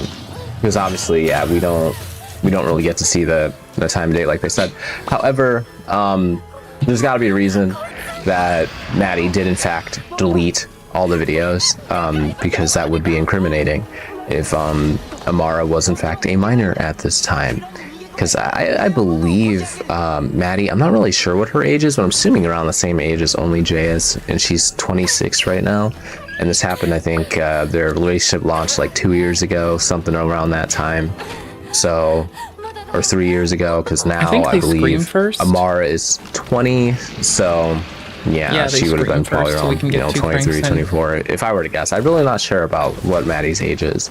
But either way, she's still an adult, irregardless, and not like an 18-year-old at the time of this that was like in school with her or anything. So, obviously, this does not look good for Maddie in the slightest. Real quick, in this video, she just kind of talks about the longer video that she ended up making shortly after she posted this, about, you know, dropping all the receipts. Now, we're definitely going to be taking a look at that in the coming days.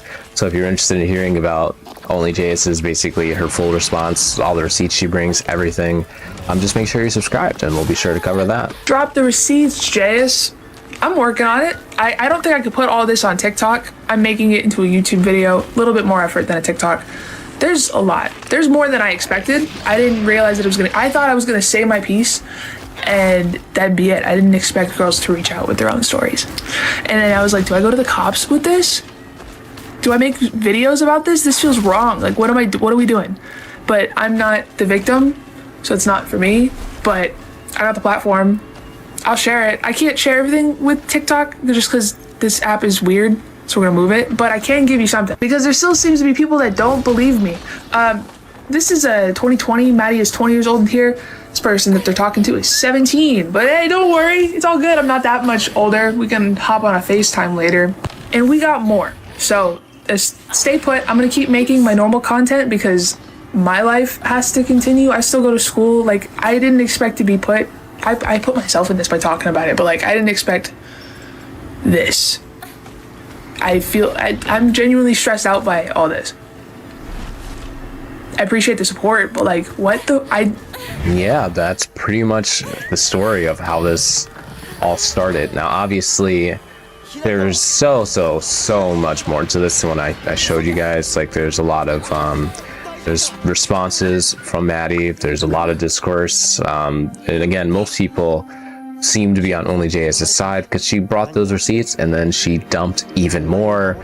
And of course, after she made her 45-minute long video, Maddie had to respond to that. So yeah, we're probably gonna be talking about this whole thing for a good while. But I think the best part about this game is you can actually upgrade your stamina at a point, just not now. But I can, with time, upgrade my stamina, which I think is pretty damn cool. Like, really cool, honestly. Like, supremely cool. Let's be real. It's, like, remarkably cool. I like upgrading spamina. So I can spam roll. You know, I'll make sure to keep y'all updated. Anyway, that's it for this video. Let me know what you think in the comment section below. I'll see you all next time.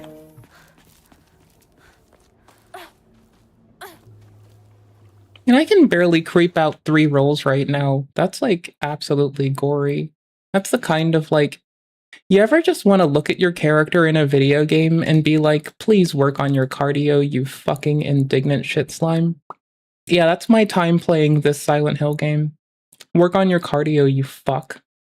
Go outside and touch the grass with your feet and run. Loser. Unable to run, loser. No cardio ass bitch. Sorry, I'm insulting a child. I'm gonna keep on. Learn to run. Loser. Anyways. Now, with the decapitation... So, every so often we creep on China Observer because it's fun to play are they sewing in bullshit or are they keeping it legitsies? It's a really fun game for me. And I like playing is China Observer being legit.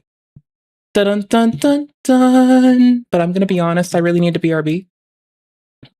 Let's be supremely honest. I need to BRB solely because I want to put a quick snack in my face, like super quick, and put a pot of rice on. So I'm sorry, but AFK tent. Where's AFK tent? Here's AFK tent. Did you hold this till I get back, please? There you go. Where am I starting you? Let's start you at unhealed trauma. You know the 11th commandment. Thou shalt be ashamed of thy natural anatomy. Just destroyed me. And I didn't have any formal education. I had a real chance to be successful in any discipline related to robotics. Why'd you have to be a winner? You can be killed. You think it's because dead people make good fertilizer? He was honest, so that's why he wrote nursery rhymes into robotics. Words. I guess sometimes certain things get misinterpreted. Like what? Not sure. He was honest. Just like your father. Just like your father.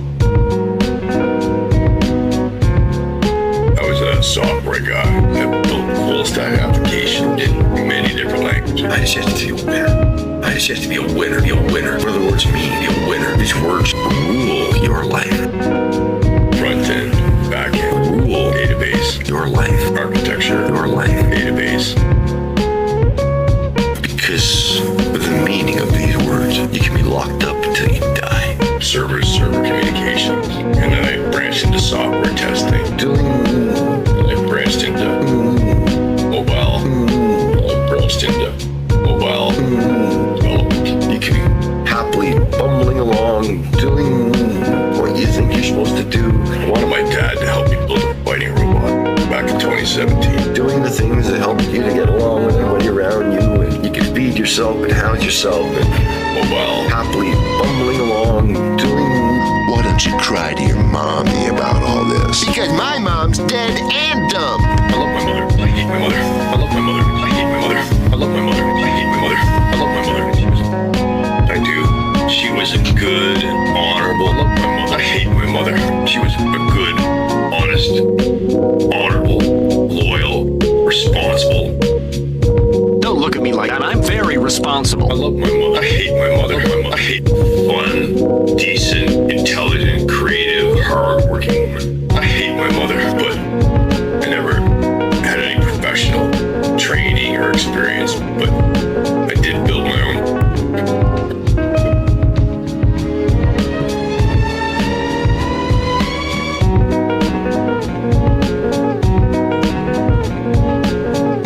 Felt good about yourself, and people smiled at you, and then they twist words. CNC printer, a cupcake. You know what I mean? Just to have my shit get yanked down, so.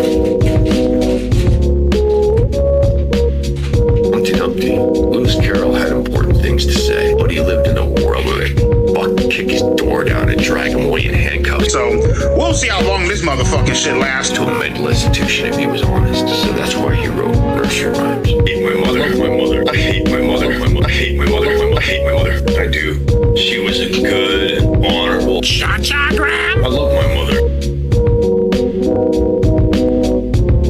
She just destroyed me. And I didn't have any formal education. And I'm gonna hate my life for it. It's good, creates a little moist in there. I had a real chance to be successful. Just like you're just like your father. You're just like your father. Just like your father. You're just like your father. Hi. Hey, YouTube. Hi, YouTube. Hi, Twitch. Hi, Kick. Hope y'all are well. Adore you all. Appreciate you. Hope y'all are having a lovely one. Anyways, let's go back to playing Is the Channel China Observer giving us bullshit or reading it straight? Of Iran's dictator, Ayatollah Khamenei, China's... It's a 50-50 per video. Like, you gotta run it each video. If you assume that it's always bullshit, you're gonna miss. And if you assume that it's always legit, you're gonna miss. It's the divide that makes it worth it. It's that it could be either way. China's vast network of surveillance cameras has suddenly become a major headache for Chinese General Secretary Xi Jinping. The airstrike on Iran on February 28th revealed that Xi himself had become one of the most likely targets for decapitation. On March 2nd, the Financial Times disclosed the details of the operation that led to Khamenei's decapitation. The article explains that nearly all of Tehran's traffic cameras had been hacked by Israeli cyber experts for years, with their images encrypted and sent to Israel. Israel had been monitoring the addresses, working hours, commuting routes, and protection details of high-ranking Iranian officials, including Khamenei and his security team. Israeli forces disrupted dozens of mobile phone towers near Pasteur Street, causing Khamenei's security team's phones to appear busy when called, preventing them from receiving alerts. Israel also used a big data algorithm called social network analysis. They sifted through billions of data points, identifying decision-making centers and new surveillance and assassination targets. So far, Israel has successfully assassinated hundreds of key figures, including extremist leaders, nuclear scientists, and chemical engineers. These killings were carefully calculated. The article also notes that Iran's intelligence system is a formidable opponent. In 2022, an organization linked to Iran's security services released data allegedly stolen from the wife of the head of Mossad. During the 12-day war in 2025, Iran even hacked into CCTV cameras in Jerusalem. They obtained real-time censored reports that Israel had blocked from the public. They also obtained images of Israel's missile defense systems and bribed Israeli citizens. This boy got us with the, hey, I'm gonna splash water on your face. Damn, bro. Damn. Oh.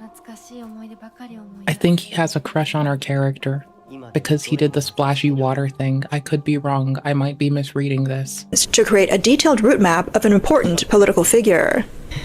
However, the decisive factor in this decapitation operation seems to have been the cameras from China's surveillance giants Hikvision and Dahua Technology.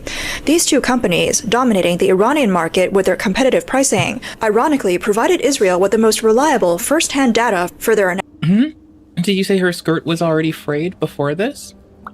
I mean, she comes from a, like, not the most well-off family with a dad that, like, yells constantly. I don't think her skirt's frayed, though. Is it? Like, she's fallen in the mud a few times. Oh, it is frayed. You're right. I haven't been paying attention to her clothing. I don't know. Does it start? I don't think it starts frayed. But we can check. Because it might be like a hand-me-down from her mother. Like, we don't know yet. Honestly, I wouldn't mind restarting just to go check it out with you. And see how the game starts with this. Yeah, these are not scarecrows.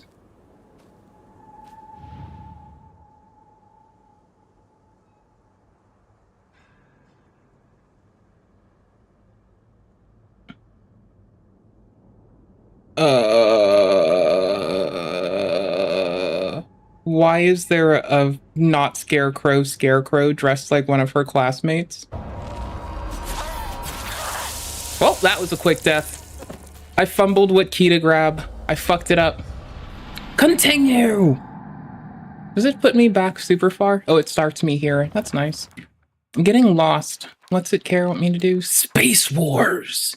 This game that Shuya and I played together when we were kids, basically aliens known as the Galactic Imperium would arrive in UFOs in droves, and we would fight them to protect our town. Based. Anyways, getting lost. There was this one time where I played hide and seek with a bunch of my friends when I was young. I got so excited I ran far away. One time, my friends and I just hid in the closet for hide and seek, and no one found us. We just like stayed in the closet. It was like my bestie. We've been best friends at the time since like before preschool. And then we were in like 5th grade. We just kind of held up in the closet. No one found us. It got kind of boring. At some point, we were so good at hiding that people would just stop looking for us and we'd get bored. So we started hiding together all the time because then we weren't bored. Analysis. Despite their dominance, both companies have known security vulnerabilities, which were exploited during previous hacking incidents. The article continues with netizens commenting, could China's vast number of cameras also have been infiltrated and turned into Swiss cheese?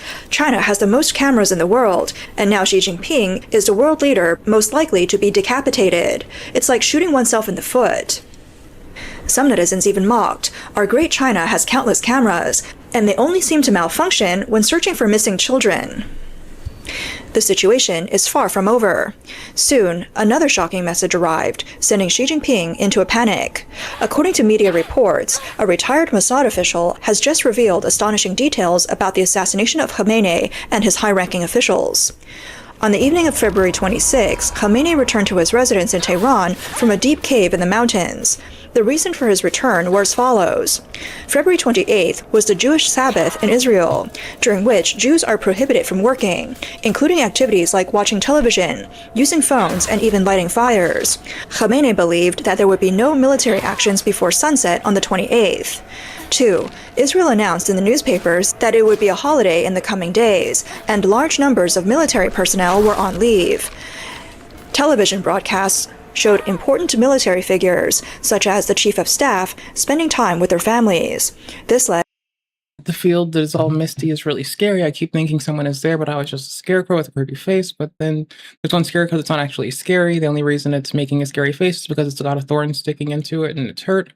So all you have to do is take the thorn out and it'll tell you which way to go. Okay. So we have to find the right one. Yeah, this is obviously somebody's torso. Okay, so we can only talk to the correct one with a thorn in the face. And every other scarecrow is scary.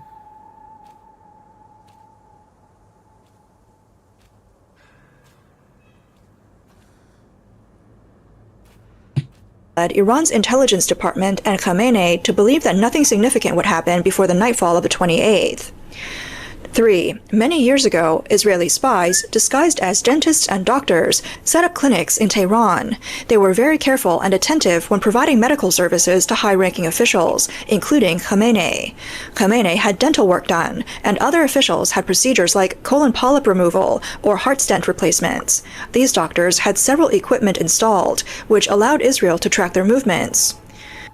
4th, on February 26, U.S.-Iran negotiations temporarily ended. Although the talks were not pleasant, the Omani foreign minister rushed to the U.S., and it was agreed that both sides would meet again the following week. President Trump also agreed at his Mar-a-Lago estate. A party was held there, with music and dancing, and everything seemed peaceful. Then a secret message came in. Trump, who was preparing to enjoy the party, said, "I need to take a call."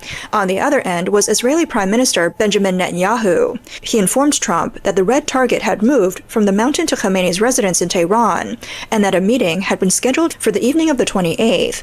Both sides quickly coordinated. Israel would target Khamenei and other high-ranking officials, while the U.S. would bomb military fortresses. A few hours later, Netanyahu sent another urgent message to Trump, saying that Khamenei had moved the meeting to 8 a.m. on February 28th. This was right when the Jewish Sabbath started, and Iranian officials believed it was the safest time. 6. Khomeini's residence had multiple buildings, both above and below ground, spread across different directions. If Khomeini held the meeting in a particular room, it would have been too late for Iranian inside sources to report, and it would raise suspicions. However, the red signal attached to Khomeini's dental work was very clear, and yellow and purple dots were also attached to the defense minister and the commander of the guard. 7. Khomeini, being cautious, changed the location several times for the breakfast meeting.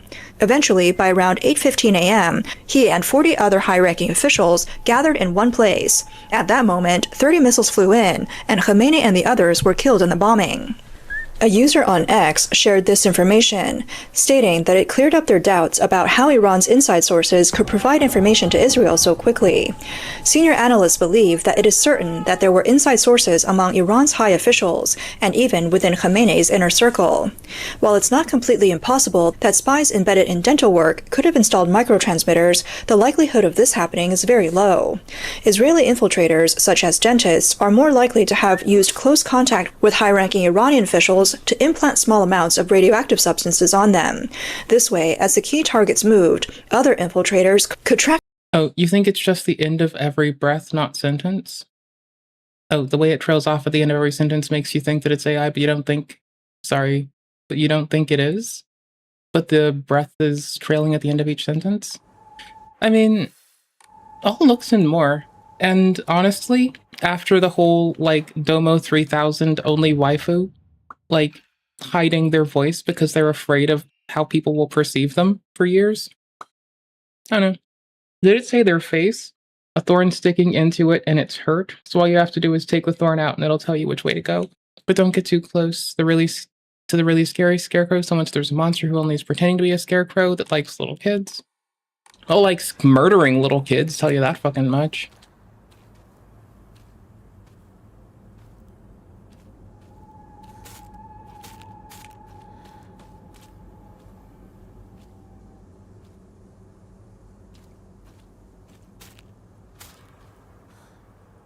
Ah, they are moving when I turn away.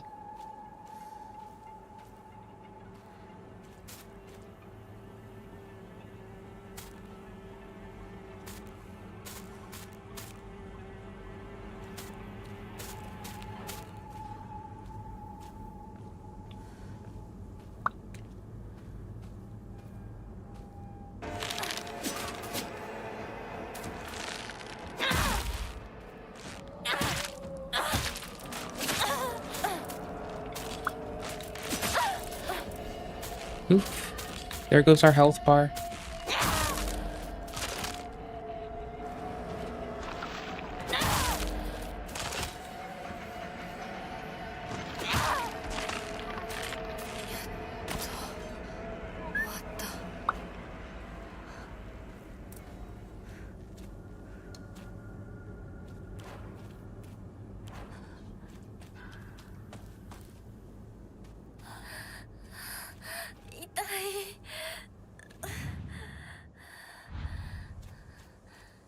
So we can look at them, but if we get too close for too long, they'll attack us if we do inspect.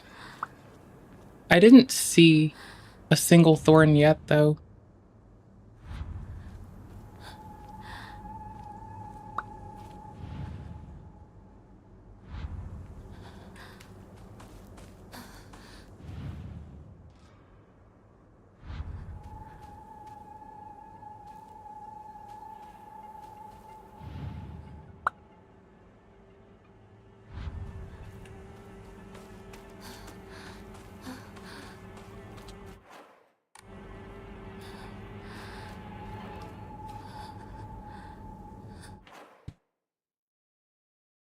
Their movements using technology and roughly determine. The first one has two faces. I don't know what differentiated the one that moved. I'm just giving it a second. The direction they were going. Another possibility is that electronic devices were used to wirelessly steal information from the target's phone or computer. This would be crucial for Israeli technicians to track targets by using big data. This operation is more feasible. The final destruction of the Iranian leadership likely came after a comprehensive assessment of all incoming information. The role of inside sources was probably to verify the information through various channels and small clues. The real deadly factor, however, seemed to be the surveillance cameras made in China. But the information about infiltrating dentists presents a different kind of terrifying fear and pressure for Xi Jinping. His health has worsened recently, and he frequently requires medical treatment. Although the CCP closely monitors doctors, this news alone is enough to keep Xi up at night. His numerous wrongdoings and unpopularity have caught up with him. After the fall of Iran's top officials, bad news for Xi Jinping continued. A poll further disturbed him. On March 1st, a user on X posted a hypothetical poll. If the US were to kill Xi Jinping, what would your reaction be? The 4 answer choices were 1. Grieve deeply and swear revenge. 2. Laugh heartily and celebrate for 3 days. 3. Be deeply worried, but it won't help. 4. Feel nothing, couldn't care less. The results showed that nearly 70% of users chose laugh heartily, celebrate for 3 days.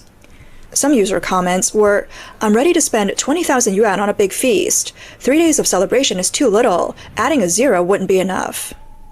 One user said, if Xi Jinping were decapitated, I'd celebrate for at least a month. Personally, I think more than half of civil servants would laugh heartily too. Another user added, of course I'd laugh heartily, but only for an hour, because the road ahead is still long. If we don't completely overhaul the CCP's tyranny, China will continue to be trapped by this red disaster. The results of this poll has likely reached Beijing, but the street surveys from within China have caused even greater panic among the authorities. People from Inner Mongolia's Baotou, Zhejiang's Wenzhou, Beijing, and Tianjin were interviewed by New Tang Dynasty. They expressed that the death of Khamenei was exhilarating for them. They saw it as a symbol of the end of the dictatorship system. Liu Lin from Wenzhou, Zhejiang, smiled as she told reporters that she was very happy to hear the news. Iran has long been under a highly centralized system, and the people's rights have been suppressed. She said, if such countries become fewer, it will definitely benefit the people of China more and more. China's main problem is a lack of checks on power. Right now, the people are suffering. Officials have too much power, and though there are many oversight bodies, there's no real constraint on them. Wang Bo, a Beijing resident, said that he was very happy to see yet another dictator decapitated. He saw Khamenei as a representative of an evil and deceitful regime. He said, dictators should meet this kind of end. I believe justice will always prevail. I hope China can become democratic and developed, with no one ruling as dictator. Yang Ying from Tianjin was excited and said, it's shocking. Regarding the way Chinese state media Xinhua described Khamenei as being killed, Yang expressed dissatisfaction, saying the term was inappropriate. She said it should be changed to removed from harm. She said, I think all the Khomeinis in the world should be removed. I hope China is next. We can hardly live any longer. If the Chinese dictatorship doesn't end soon, we'll lose our lives. We can't take it anymore. We're on the verge of an explosion. Cai Yong from Baotou, Inner Mongolia, expressed support for the U.S.'s strong stance in global affairs, particularly praising President Trump. He said, I've always believed that when dealing with a rogue, you can't reason with them. They only understand the language of fists. From Maduro to Khamenei, these dictators are being dealt with one by one. Seeking peace through strength is the best way. Observers pointed out that the Chinese Communist Party has never been right when it comes to major issues. From Saddam to Gaddafi, and now to Maduro and Khamenei, the CCP has supported whoever ended up being overthrown. While the CCP usually makes a lot of noise and acts threatening, when major international events occur, it always misjudges the situation. The panic and fear in Beijing this time further exposed this. Two sources revealed that before the airstrike, the CCP had a clearly optimistic judgment on the situation. They believed that the US and Israel would not carry out a strike on Khamenei. They thought the conflict would remain at the level of deterrence and pressure. It was this unfounded confidence that caused Chinese diplomats in Iran to fail to complete their evacuation plan 10 days in advance. Only when the missiles hit Tehran did Beijing hastily adjust its strategy. After the airstrike shook Tehran for several hours, Beijing's response was surprisingly cold. They thought it was just like last year's 12-day war, just a surgical strike to eliminate some military facilities in Iran.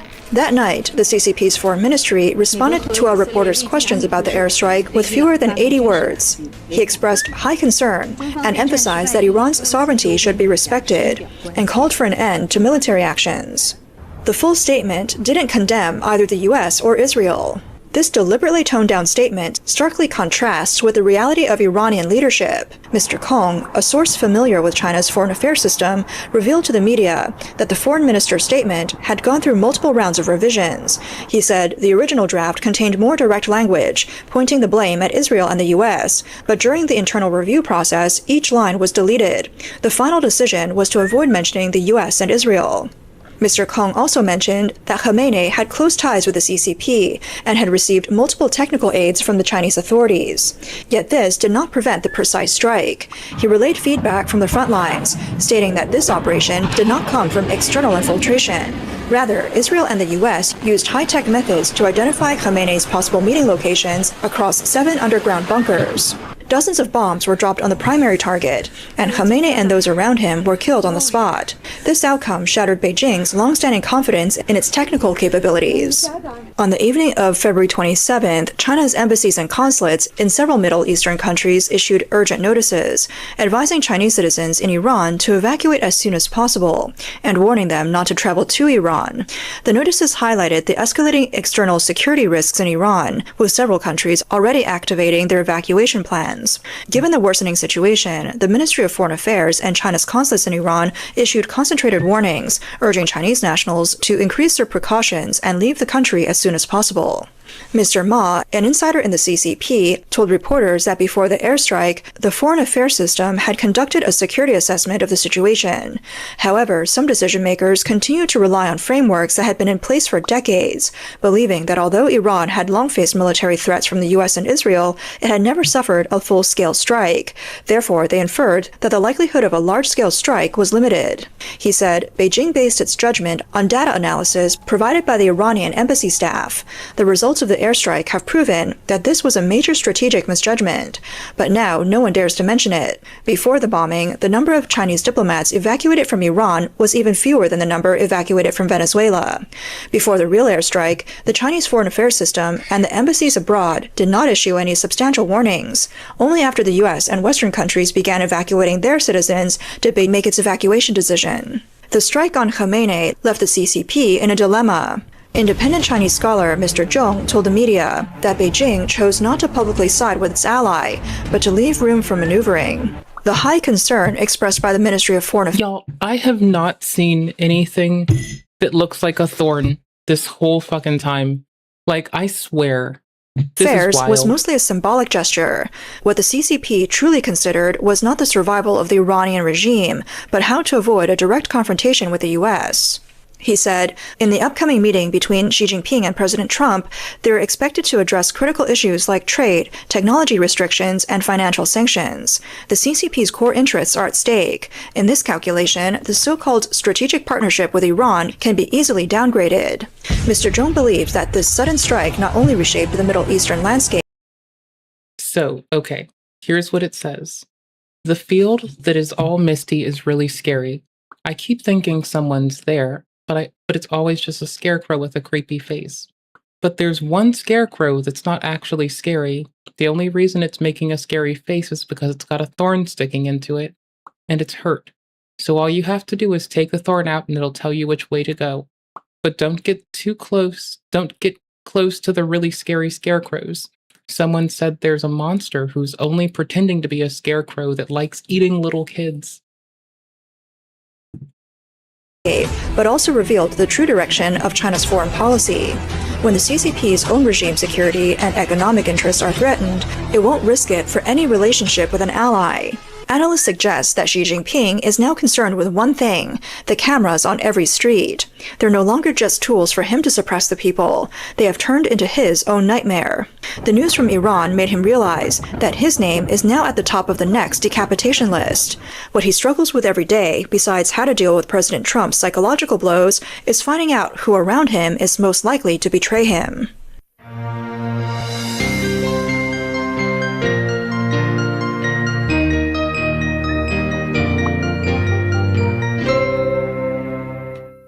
Okay, sorry. I wanted to, stare at China Observer for a bit. Find the scary face? I mean, I guess a lot of faces are, happy and smiling. Doesn't matter face. Looks like a smiley, doesn't give a fuck face. Smiley doesn't give a fuck face. I'm looking for a thorn somewhere else, too. Like, I'm not just looking for a face thorn. I'm looking for, like, a shoulder thorn or something, I guess. You know? Like... I don't know. Fuck it.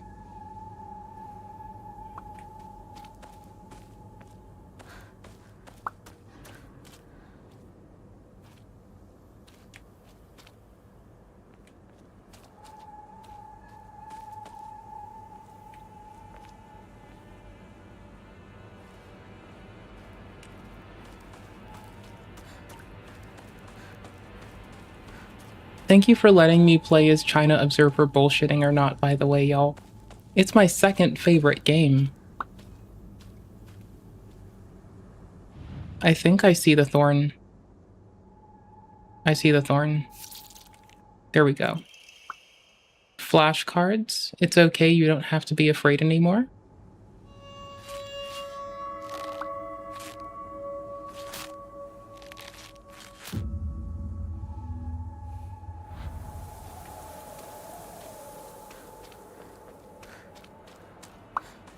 Yo, that was kind of cool.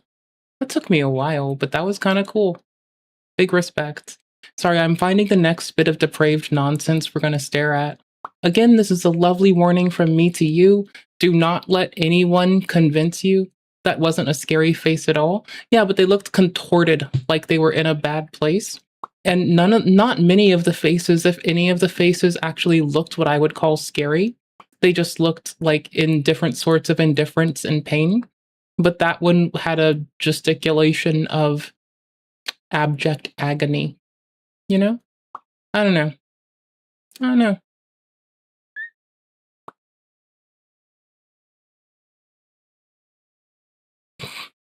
Lol, Benny Johnson has the United States has space lasers video. I mean... You know, if ICBMs are gonna go to space, may as well get them where the photons don't dampen. Fuck it, let's go. Walk it over and get capped, or put it in orbit and get slapped. Pick one. Y'all, the internet's vapid. It's vapidity, vapidity, vapidity. Thank you so much for letting me play the lovely game. Honestly, Microsoft can't be this dumb. Windows 12. Microsoft locks Copilot Discord server after banning the term microslop.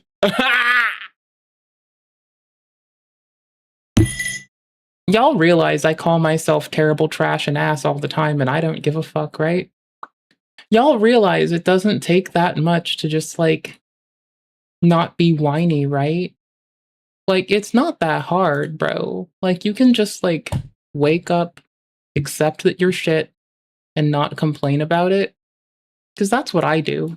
Like, every day. I'm trash. Why am I trash? Because I breathe. Why do I breathe if I'm trash? Because I want to. Fight me. Anyways. We're staring through the internet briefly. I'm just grabbing the kind of staring into the internet I want to stare at with you. I'm getting the particular thing. This is the wrong thumbnail. I have to reload this. This is definitely the wrong thumbnail. But do any of us really believe that So, I forgot this show's name, but I remember this show, and I never hated this show, which is either proof that I have questionable taste, or... I don't know, man. Seems like it. Definitely seems like it. Angela Anaconda was creepy? Is that what it was? Because I totally forgot its name. All I know is it was dope! Flash could be that buff after only a few days of training? She should be tested for steroids! Yeah, just like you should be tested for hemorrhoids, Nanette. Angela Anaconda is a show that doesn't appear to have the best reputation amongst people. Whenever this cartoon is brought up in an online discussion, comments often seem to lean into some disdain for it. God, I forgot how much I dislike that cartoon. I hate it so much I'm always blocking it from my memory. One day, like 10 years ago, my sister and I were going crazy trying to remember the name of that ugly cartoon. We just kept googling, ugly annoying cartoon girl in the early 2000s. Let's see, ugly annoying cartoon girl early 2000s. Oh, yep, it's there. Wait, you're telling me? It's gold that this show comes up for ugly annoying cartoon girl. I thought it was cute, but maybe that's because like I ended up growing into the person that likes watching Cha-Cha Note. And sometimes they'll like cut out stickers, like old Victorian themed stickers, and slap them together. Maybe I just don't give a fuck. This f***ing awful short that plagued my childhood memory is real? I hated that thing with a passion. F***ing Caillou levels of cringe and awfulness. Okay, that's just too far.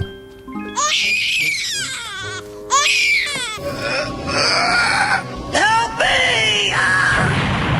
And you know what? I'm gonna step in to defend this show, because I remember watching it as a kid, and dare I say, I actually liked it. How immature! Watch the Fox Kids premiere of Angela Anaconda this morning at 11! Hooray! Sure, I'm not gonna say it was up there with the likes of Ed, Edd and Eddy or Courage the Cowardly Dog, but it wasn't egregious. In fact, I think it had a certain charm to it. Also, allegedly, this cartoon led to a kid's parents getting divorced. That's gotta at least give it 1-star rating, right?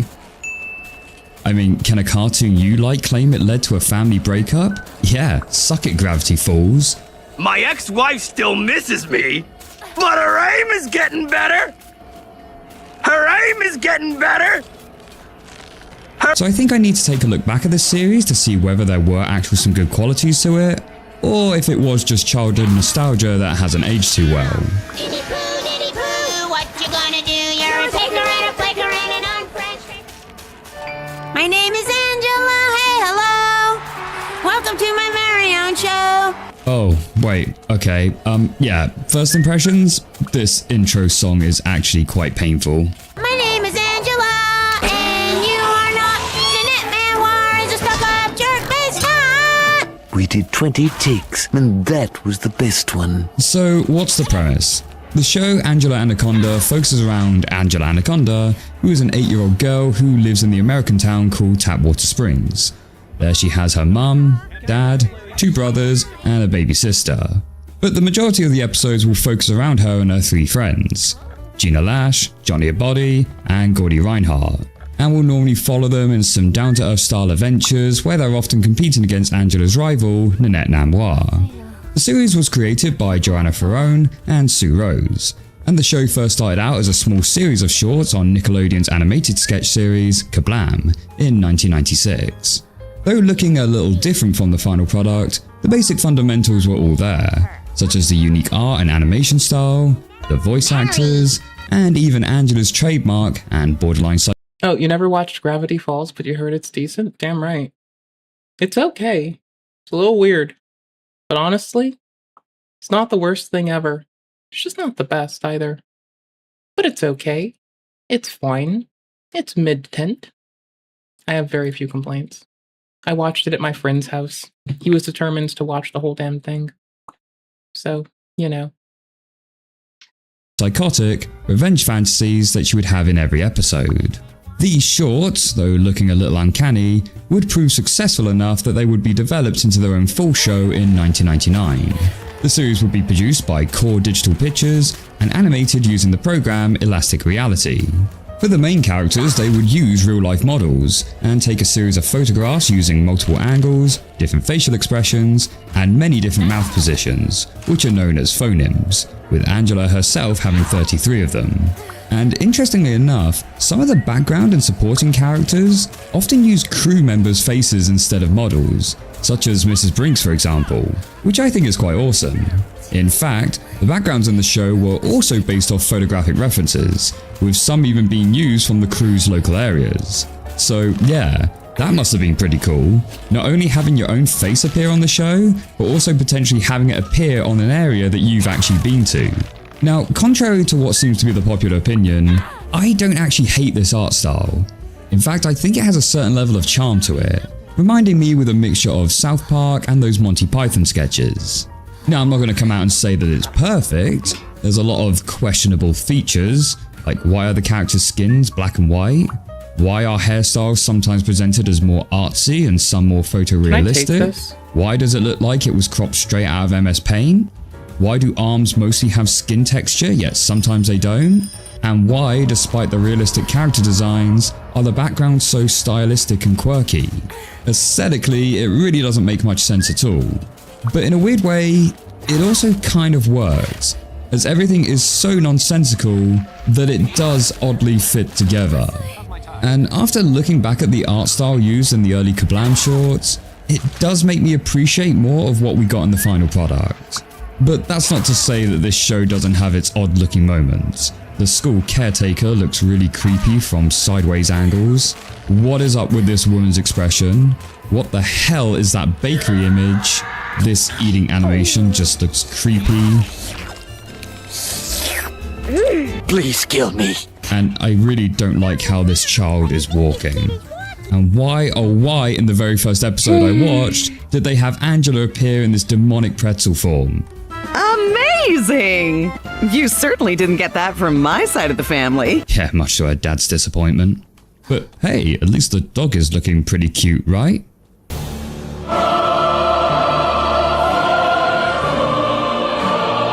Oh, okay, yes. Never mind. Oh, and on a side note, despite this dog being female in the show, they call it King. I have no idea why. The voice cast is a mix of both adults and child actors, with Johnny, Gina, and Annette being voiced by children, whilst Gordy and Angela are being voiced by adults. Sue Rose, the co-creator, actually voices Angela, and this is arguably the biggest deterrent for people when watching the series, more so than the art style. Not because Sue herself is a terrible person or anything, but the voice she gives to Angela can be pretty grating. So seeing as it is finally after school... Oh, is my pipe taking damage? Hell yes. Best part of the game. Best fucking part. It's finally time for that after-school snack. My mom should be picking me up any minute now. It's an incredibly nasally, borderline whiny voice at times. Which best way I could describe it would be like a Lois Griffin voice from Family Guy, but way more amped up. Oh my god, is that what my voice sounds like? It's all whiny and nasally. Other co-creator, Joanne Ferrone, actually chose Sue because she had been a personal friend. But even the show's producers at the time weren't too keen on her. Now, personally, I don't actually hate Angela's voice in this. Maybe because I have that nostalgia factor of growing up with it, but it doesn't grate on me quite so much. But I can completely understand it if it's not your cup of tea. And with Angela being the main character, getting not only the most dialogue, but also narrating parts of the episode, your tolerance of her voice is going to massively affect your enjoyment of the show. Speaking of Angela, let's take a look at all the characters. Starting with Angela Anaconda. Angela is an 8-year-old girl who lives with her mum, dad, 2 older brothers, and baby sister Lulu. The family doesn't have the greatest of wealth and can often be a little chaotic, which is probably what leads to Angela having such a bold and outspoken personality, as she would often need to compete for attention. She is also sharp, witty, and most certainly not a girly's girl, as she enjoys playing sports, wrestling, and going fishing. Angela has a weird way of speaking, where she will oddly almost refer to people by their full names. For sneakers, your shoes are not very good at sneaking, Johnny Abadi. And rather than using words such as because or due to, she will use the phrase on account of. On account of she will be too busy, walking her pet turtle at the turtle park. I can't fall to sleep on account of everyone else's sleeping is keeping me awake. Please, Mr. Janitor, sir, may I have my drawing back on account of I'll be dead if I don't? Why she talks like this? I don't know. As far as I'm aware, it's never been addressed directly in the show. But probably Angela's most iconic trait are the revenge fantasies that she'll have during every episode, where she'll daydream herself gleefully punishing those who have wronged her, even her... And that was my favorite part of the show. Angela Anaconda daydreaming absolute brutal acts against all those who try to get in her way. I don't know, I was like a very short, small, easy to bully kid. So clearly that was gonna like appeal to my heart bits and some shit.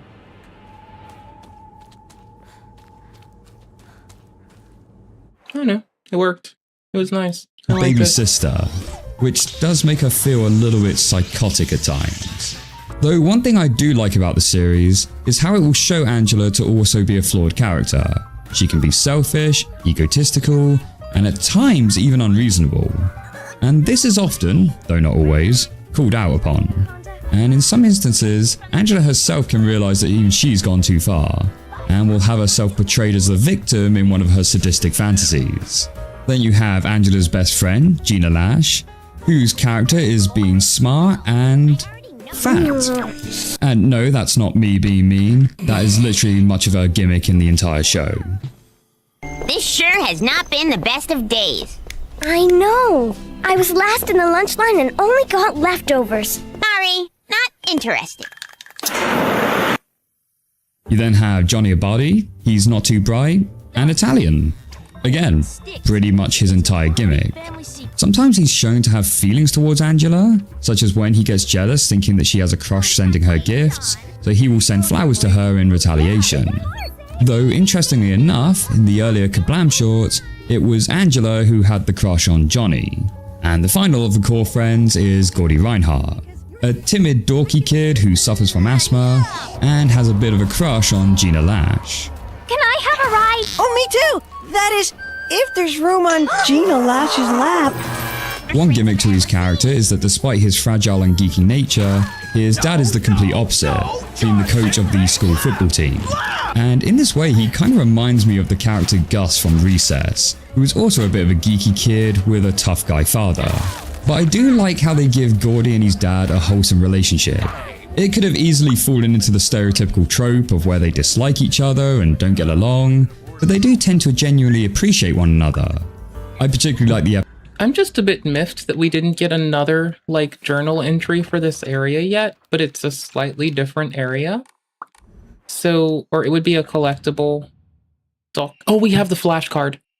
It's okay, you don't have to be afraid anymore, is the one that was safe. In the mysterious note, we don't have anything else. We're just looking for the least creepy looking scarecrow. With what health? What HP? What HP? Greatly restores health, can be used as an offering. We're gonna use it. Because if I die, it gets used anyway. May as well.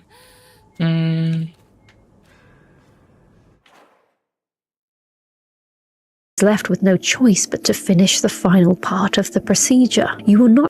Don't make fun of me. Miss Chalice put out a new Sekiro video and I was watching it. Don't you make fun of me, or do make fun of me. It's totally fine to make fun of me. I don't really care. I make fun of myself worse, I'm sure. Who gives a fuck? I just like existing. I'm very simple, and also very difficult to deal with. The Windows 12 mention seems like they're picking up a tighter release cadence anyway. Release cadence anyway. So that's whatever. Benny Johnson talking about space lasers is going to have to get fast forwarded through because I kept saying if anybody gets space lasers first, it's going to be me, but it's probably just targeting weaponry. But let's see. Laser weapons deployed in Operation Epic Fury. I mean, first off, they are efficacious. Up until they have to come back through the atmosphere. At which point, I mean... But if it's targeting, like, any attempted, like, long-range missile while it's in space, that's, like, reasonable, right? Like, you'd want to get it when it peaks over the atmosphere, because then you can, like, use the minimal amount of energy to destroy it without it being primed and ready, right? Because, like, up until a point, you'd expect it to not be primed because it has to deal with the rapid trajectory and change of gas density as well. So, I don't know. One day we'll see. One day. One day. One night I got into a fight, being a complete asshole. Can't do this garbage. Your tech is trash. a flex on the Russians to say your tech means nothing now. US warships Zach's drone with actual destruction of the drone via laser. Reagan's dream has finally come true. CENTCOM reported that the U.S. is already using laser weapons to shoot down Iranian drones. The future is here. I remember when folks were getting excited about leveraging like kinetic weapons or like kinetic less than lethal like means to deal with people, the world around. I thought that was pretty cool too. Do any of y'all remember back to the kinetic weapons fantasies that folks had? Like, if someone's trying to riot in the streets, we'll make it feel like their skin's on fire. That was pretty legit. I don't know, man. It's been a while. Baby No Money has come under fire. All right, we're going to stare at this. I want to find the next part of this quest, but we're probably going to die a lot, so we're going to stare for a minute. Fire from multiple artists online, after many have come forward and stated that he is performative in regards to AI art and being pro-real artists, accusing him of offering promotion and retweets for artist commissions and then lying and not following through. Also lowballing them in terms of payment for their work and just generally haggling and acting unprofessional, ghosting when problems arise. An artist by the name of Slade Coombs specifically has gone on attack against Alex, Baby No Money's real name, when he told Alex that he was an NSFW artist, and Baby No Money responded offering to retweet and shout out his animation. Alex's representative then later offered Slade 50% of his going rate, with references to the shout out being had during negotiations. All just for Baby No Money to not follow through fully and have him and his reps ghost him in the group chat. Baby No Money took to Twitter to post that he saw all the hate that he's getting online, but he simply doesn't give a fuck, while posting on other platforms and being accused by various artists of just avoiding the conflict. There's lots to get into and stories to cover, so let's just jump in. Welcome to the internet versus Baby No Money. It starts when Baby No Money tweets out a video with the caption, "Who next?" And in the video, it's him walking and the caption, "Me on my way to fight AI slop and commission every real artist." However, multiple people in the replies to this tweet are now posting this elephant in the room with the caption, "Address me," quote tweeting a post by Slade.coom, who quote tweeted Baby No Money's post, where he says, "For the record, if you're an NSFW artist, don't collab with him." He claimed he could only afford 50% of my rate for animation, claimed he loved the animation, but refused to post or retweet it after realizing 3 months later that I was an NSFW artist, even though I said multiple times that I was. Instead, only leaving a comment under my post even though he posted directly or retweets other artists. Then when I tried to communicate about it with him, he ghosted completely. Slade then attaches this Discord message that starts with him saying, "Okay, there you'll go," and then attaches a link to an animation that he made for Baby No Money, where he said, "Hey, Baby No Money just dropped his music video, come to Brazil, here's the animation I made for him, love that he supports real artists." Then a few days later he says, "So, I really believe in open and honest communication. So when you told me that Alex is going to interact with my post and all I see is that he's unfollowed me, it leaves me very confused. Throughout this whole project, you guys only responded positively to the progress and I kept you updated continuously as I worked on it. You all knew from the jump that I made porn animations, so I can't imagine that's suddenly an issue. I didn't even argue when you guys countered to only offer 50% of my rates because I was hoping that the exposure for animating for Baby No Money would make up for that. It took me a whole month of work and multiple other people even contributed for free because they thought they would also get exposure from this project. Now I know. Never work for exposure is one of the first rules of being a creative, but I figured with Alex's pro-artist stance being so publicly apparent." So I learned a lesson a long time ago with the whole Baby No Money shit. I think it's more true today than ever. Don't trust shit.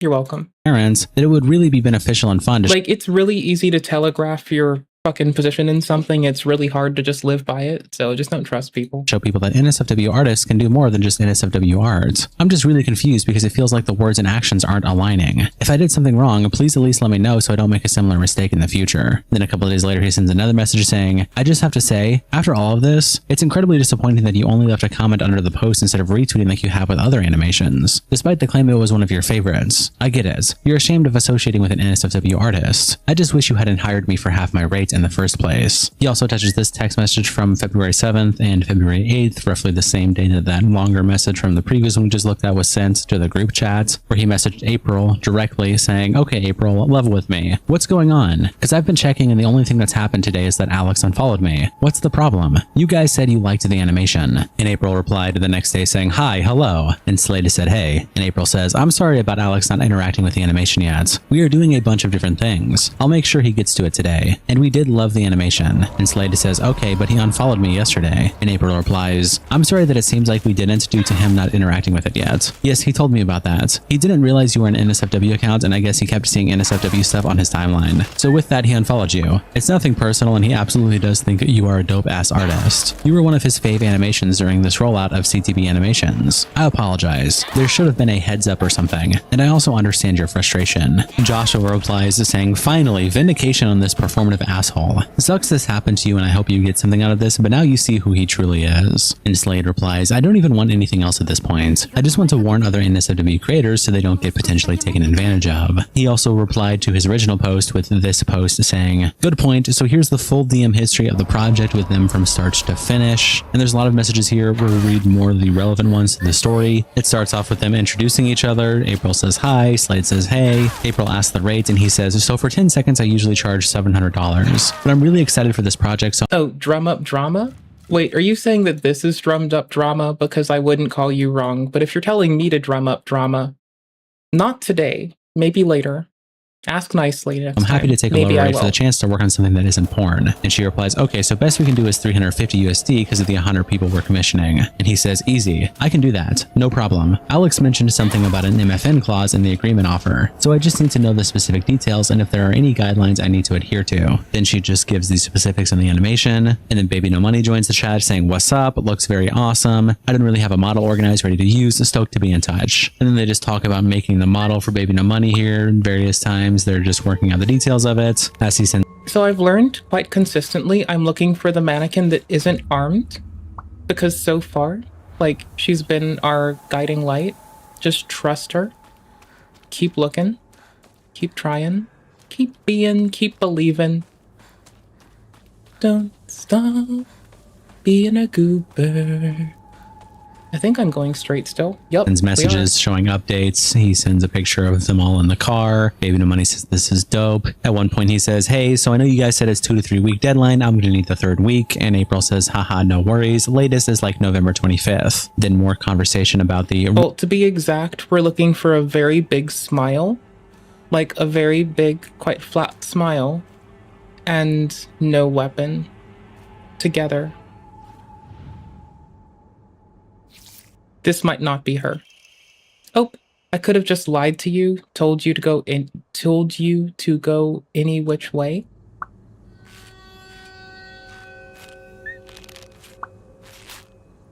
Look at her. She's still hooking us up. What a homie. Absolutely adore this gal. What a champion. 10 out of 10. Best friend. And the wind does blow with us generally, which is a good way to help reorient yourself, at least for a while. I don't think it just arbitrarily blows. You don't like when people yell? Oh, well then, yeah. Honestly, like, it's... like, the part that makes it remarkably easy to shit on for me is, like... the artist is, like... uploading porn to fucking X, which I still think of as a damn obvious middle space.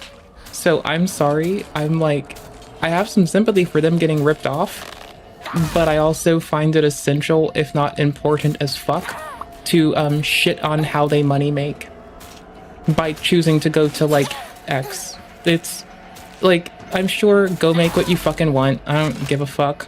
It's where you put it that gets my like guffaws. So I don't know. That's my concern here. Not in the middle space, bros. Not in the middle space. That's all I ask. Am I a needy person for asking for a lot? Yes. Do I care? No. Will I keep doing it? Yes. Okay, we're looking for our big smiled friend. Don't forget. Those are the two at the gate. I doubt they're... We fucking balls.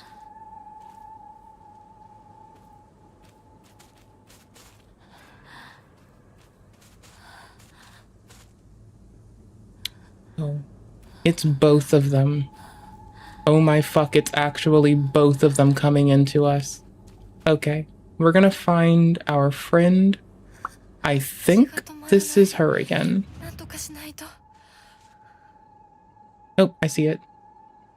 Hemline. Okay, tits. That is not our friend. They have too many faces. I should have known. We're gonna totally die. Unless I get, like, really good timing.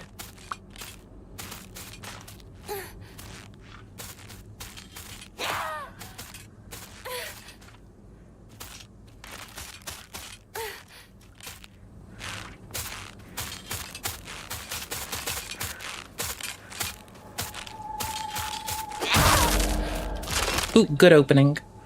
Okie dokie. One good opening is all we need. If we keep one opening, we can stagger lock. We're golden. Downside is we're about to get ambushed from a second direction. Oh shit, I got distracted. Nah, tits. Oh well.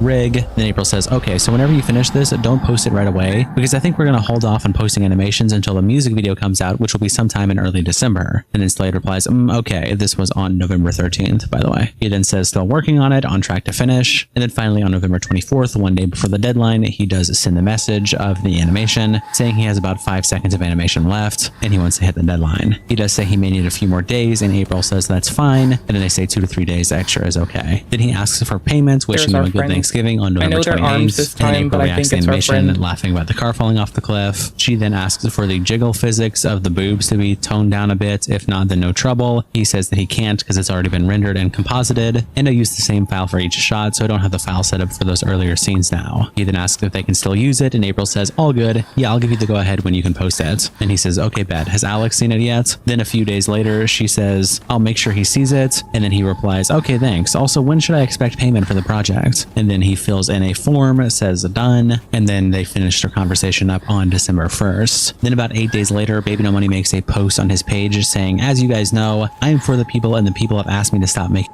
Y'all, do y'all think that's her? The body on the ground? Do you think they hurt her? Do you think they hurt our friends? I think they hurt our friend. I think they're terrible. I think we're gonna kill them in turn. I think they done fucked. Yep, that's the multi-faced bitch. Fuck that fucking asshole. Well, there's her iconic smile, but that's not the right person. Maybe someone's wearing her face, because they're shitty. This one's unarmed and walking away. This one's pointing and unarmed. I think we tried this one before, but I don't think we tried this one.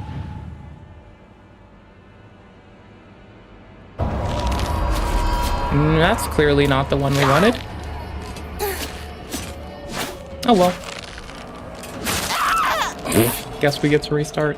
Making music. Due to the millions of people begging me to stop, I have made the incredibly difficult decision to stop making music for this foreseeable future. Happy holidays, Alex. And Slade asks, is this a stunt? Does this change the collab being posted? And April replies laughing, saying he'll be back in 3 days, don't stress. Then the next day, Slade says, okay, I figured it, just wanted to be sure. When should I expect to be able to post the animation? My audience is starting to get on me about it. Then about 6 days later, she replies, as of right now, I don't know due to Alex being offline, but I'll give an update when I can. And he says, okay. Also, I know you said a week or so, but it's been 14 days and I still haven't been paid. Is this normal? I know you said it's a different team that handles accounting. And April replies, yes, it's normal. Unfortunately, this process takes forever, but just so you're aware, you should be looking out for an email from Create Music Group. Then he says, oh, I see it. I got the email on Sunday and just finished registering and filling out the paperwork. And then 3 days later, he receives the payment. Then he writes a message to Baby No Money saying, Baby No Money, I don't know if you see this or not, but I know what it's like to get hate on the internet just for doing what you enjoy doing. I get tons of hate and death threats from racists online because they don't like seeing a black man excel in the field of adult animation the way that I have. I've always enjoyed your music and I hope that you bounce back from what you're going through. I know April said that this was a bit and you'll be back soon, but it feels very real, so I'm assuming there might be an air of truth to it. It's hard to operate sometimes in the same space as people who only wake up and choose to spread negativity for no reason other than to try to inflict pain. I've wanted to quit too sometimes. I guess all I'm really trying to say is that do whatever you think is best for you, but if you do step back from music, you'll definitely be missed. My favorite song is Meant to Be. Then roughly another week later, he sends another message saying, I hope y'all had a good holiday. I'm gonna go ahead and and post the animation on Tuesday since I haven't heard anything specific about when y'all would post it all month. Just to reiterate, you said it would be at the beginning of this month. I just need to release content for my brand, so I can't wait any longer without hearing anything. Then 2 days later, she responds saying, hello, we saw that you posted the animation. I'm just giving you a heads up that Alex won't be interacting with the post yet due to being offline. And Slade replies, gotcha. I really wanted to wait like you asked, but it had been so long without hearing anything. And then a week later, April replies, that's okay, that's on me bro, no worries. Then about a month later, he says, hey, I just saw the music video, looks awesome. Are you guys still planning on dropping the animation I did soon? And April replies, you posted yours already. Can you send the links again so Alex can interact? And he says, I'll make a new post about the music video so it's topical. And then they just ask about specifics. Then he sends the post saying, okay, here y'all go. And then that is when we get the messages that we initially read. Then Slade replies to his own post saying, and before anyone says, well, you said you were fine with taking a lower rate, already said that. Attaching another post he made, and we'll read the context of this. The Doc K asks, did you at least get paid for all this nonsense? And he replies, I did eventually, yes, but honestly,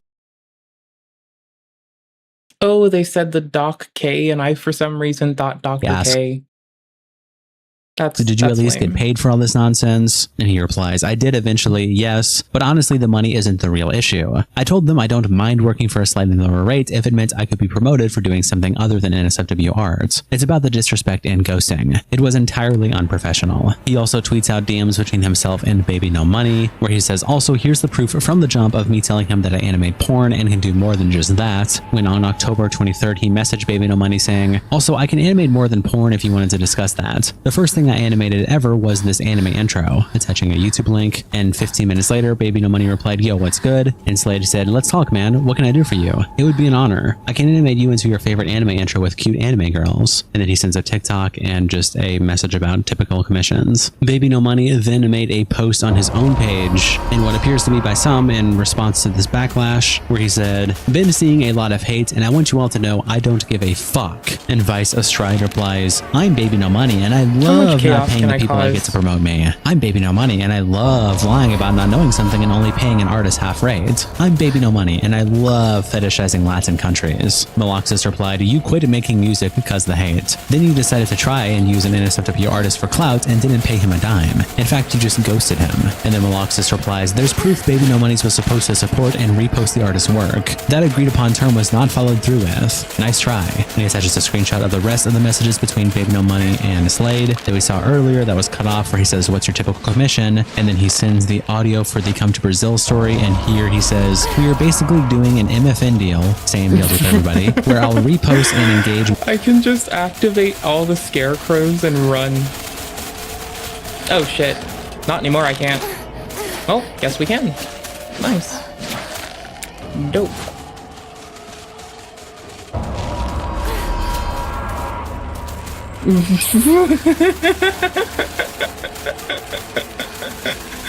There's so many. Oh my gosh.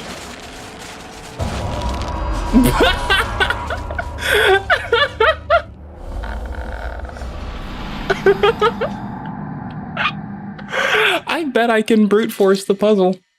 Holy shit. I didn't click confirm. I don't want casual. I want to stay on hard mode. You fucking rude people. Fuck. No one likes you. Don't change my difficulty. Rude. No one enjoys that. That's rude.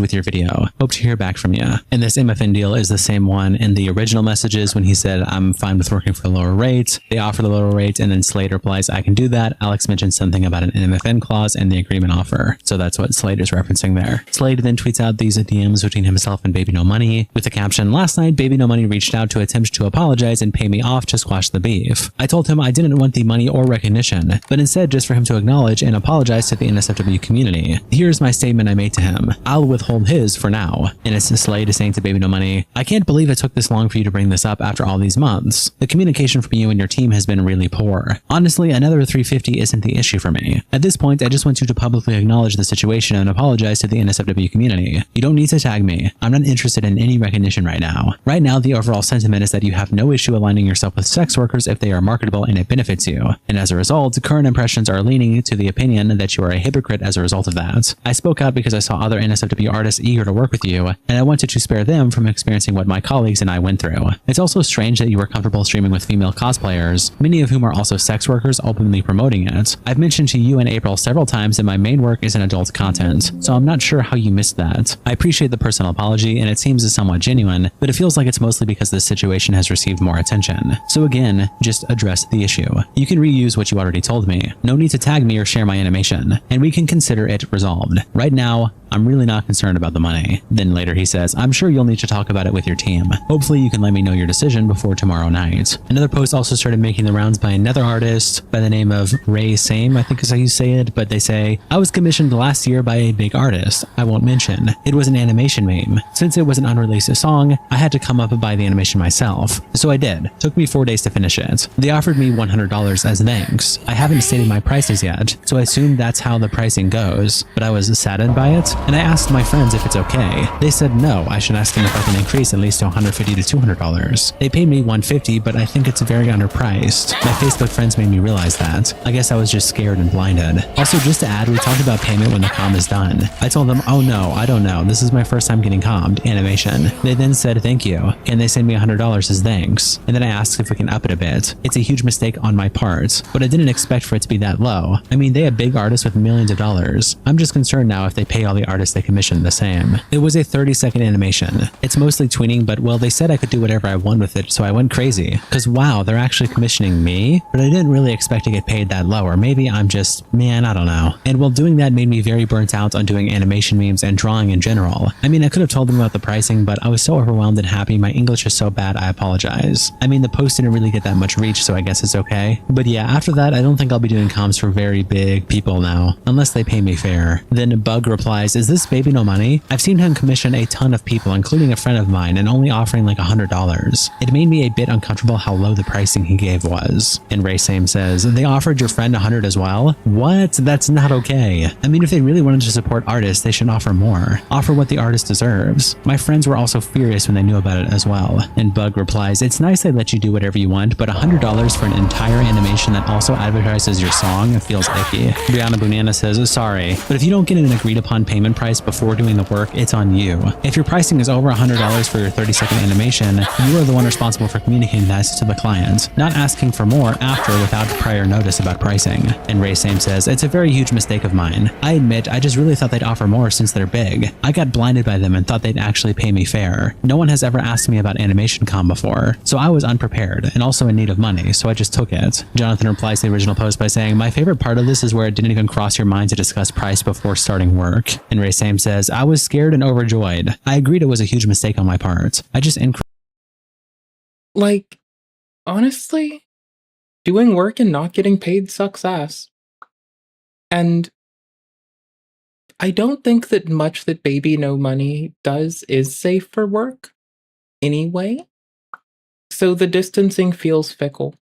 Increase the price they mentioned first because I thought that's how they normally pay animators. And I was thirsty for money then since I needed money for rent. And Drawing says, can you imagine being young, inexperienced, flattered, and excited to be commissioned by someone you looked up to? Slade then posts these DMs between himself and another artist by the name of Day, where he says, another artist experienced being manipulated by Baby No Money. He repeatedly promises to repost artists and give them exposure in order to make them willing to accept lower wages. He then doesn't hold up his end of the deal and ghosts people hoping that they are too small to do anything. It's not just NSFW artists, he's doing it to artists in general. He's going to try to ignore this until he can grift onto a new audience. And it's messages between himself and Day, where Day says, because I saw this message, and then it's cut off, but then Slade replies, oh wow, yup. Okay, can you please screenshot the whole of that message and send it? I'm gonna amplify your story. We have to hold him accountable. And then the entire message that we read earlier, where it promises exposure, reposting, and engaging, and Slade says in the DMs, yeah, he just copy and paste promising repost and exposure and then straight up lies, regardless if you make NSFW or not. And he's quote tweeting the post by Day, where Day says, alright, here I go. I was commissioned for his come to Brazil. I think it was unfair how many artists are being treated selectively. It made me sad and disappointed because I was so excited getting commissioned by him, just to see that in the end, it was just a performative act. And ones that do numbers were the only ones that he interacted with, like shared in his stories and commented on, even in his main account. Meanwhile, I saw other small artists that he commissioned getting ignored and brushed it off as a collab on his alt account in IG, with no comments, barely any interaction. My part wasn't reposted, not even commented on. My post on Twitter, just a like, and it truly hurts me because I felt ignored or that my animation just wasn't it and that I didn't do good. I was just as sad. And then as my pink colored glasses fade off, his actions started appearing more performative as I see him repeating that whole anti-AI speech, and I just could tell, and it made me feel ashamed to be part of his song, which felt it was filled with a bunch of Brazil stereotypes, and that's my fault. I was so unsure about the song when I first listened to it because I'm not Brazilian, I'm from Mexico. So I was like, I don't think I'm the right artist to animate this, because I didn't want to animate something that might come wrong, but I was still excited because I looked up to him. But in the end, I felt like I was pushed aside, like it was trash, or felt ashamed of my animation for him to comment or repost, even if it was a commission and collab, not just a random fan making fan content. Just didn't like this experience at all. This is quite whiny. This is very much a whiny endeavor. I wonder if Baby No Money's been whining a lot too. I mean, because it would only get more funny. Hate to say it, but love to say it. It would be funny.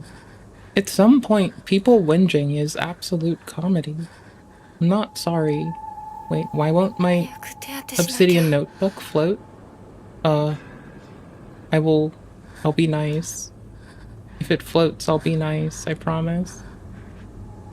Isn't he French Canadian? So yeah, probably. Yeah, but I want to see the molding. You ever just want to watch someone have their QQ? Not because it's good for you, but because it's funny? Because that's me right now. I just want to see the crying. I'm sure somebody's like, geez, streamer, be less of a shithead. No. Bro, this game has like taken away my thing. I need to quit out really fast and move Obsidian to a different window. So sorry, 1 second. Any unsaved progress will be lost. Exit the game anyway? Well, that's the thing. I haven't been able to save in a while. What timestamp is it? It is 2 hours and 39 minutes in. I'm just gonna type it in chat. I'll copy paste my own message later. That seems fine.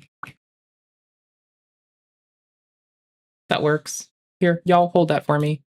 Thank you. This TikToker is facing life in prison for ending her boyfriend's life, but I guess she's also blowing kisses in court. Welcome back to another episode of what in the world is going on with these darn influencers, because for some reason, a whole bunch of them just can't act right. So, okay, after sitting in jail for more than 3 years awaiting trial, and after being denied bond, yet again, she shows up to a motions hearing, sticking her tongue out and puckering up at the people in the courtroom. Okay, ma'am, you're charged with second-degree murder. You're about to stand trial this spring. Why are you acting like this? Because if you're claiming self-defense... I mean, if I were charged with second-degree murder, I wouldn't pucker at anybody. But I would be a shithead the whole time. But that's because I don't ever want to hurt anyone. So of course I'd go full shithead mode, obviously. Taste, tact. And your entire future depends on a jury believing you were terrified and had no other choice. Why are you blowing kisses like this is some sort of like a red carpet event? Like, hello? And also, like, I know a lot of you guys are probably lost here, but the story starts in April 2022 because police were then called to a luxury apartment building in Miami. And inside the apartment, they found a 27-year-old Christian Toby Abumseli, no longer responsive. Courtney here took his life with a knife, and she's claiming self-defense. And Courtney Clemmy, she's a TikToker, Instagram model, and OF girl. And she has millions of followers, and she's known online as Courtney Taylor. But by the time first responders arrived, Toby was bleeding heavily and would later lose his life to those injuries. In the next room, paramedics are trying to help Christian. Sit down, sit down, sit down. Do me a favor, sit down. Do not move. Why are you yelling at me? Do not move. Why are you yelling at me? Do not move, sit down. Okay, oh my god, oh my god. Courtney is begging to see him, but police explain she cannot go back inside because the apartment is considered a crime scene. I'm covered in his blood because I'm trying to save him. I understand that. I'm trying to save him. I understand that. And if I don't, you can't, then what will I do with I need him. He's like my other half. And Courtney didn't deny what happened. She acknowledged that she ended his life, but said that she was acting in self-defense. She told investigators that Toby had pushed her and thrown her to the floor, then claimed that she grabbed a knife and threw it at him from about 10 feet away. And that's the version of events her defense has stood by. But it's safe to say the medical examiner's stories complicated that story, because the autopsy concluded that Abumseli, he passed away from a forceful downward thrust from a blade that went 3 inches into his chest, which, you know, was piercing a major artery. And investigators essentially say that the fatal wound could not have been caused by a knife thrown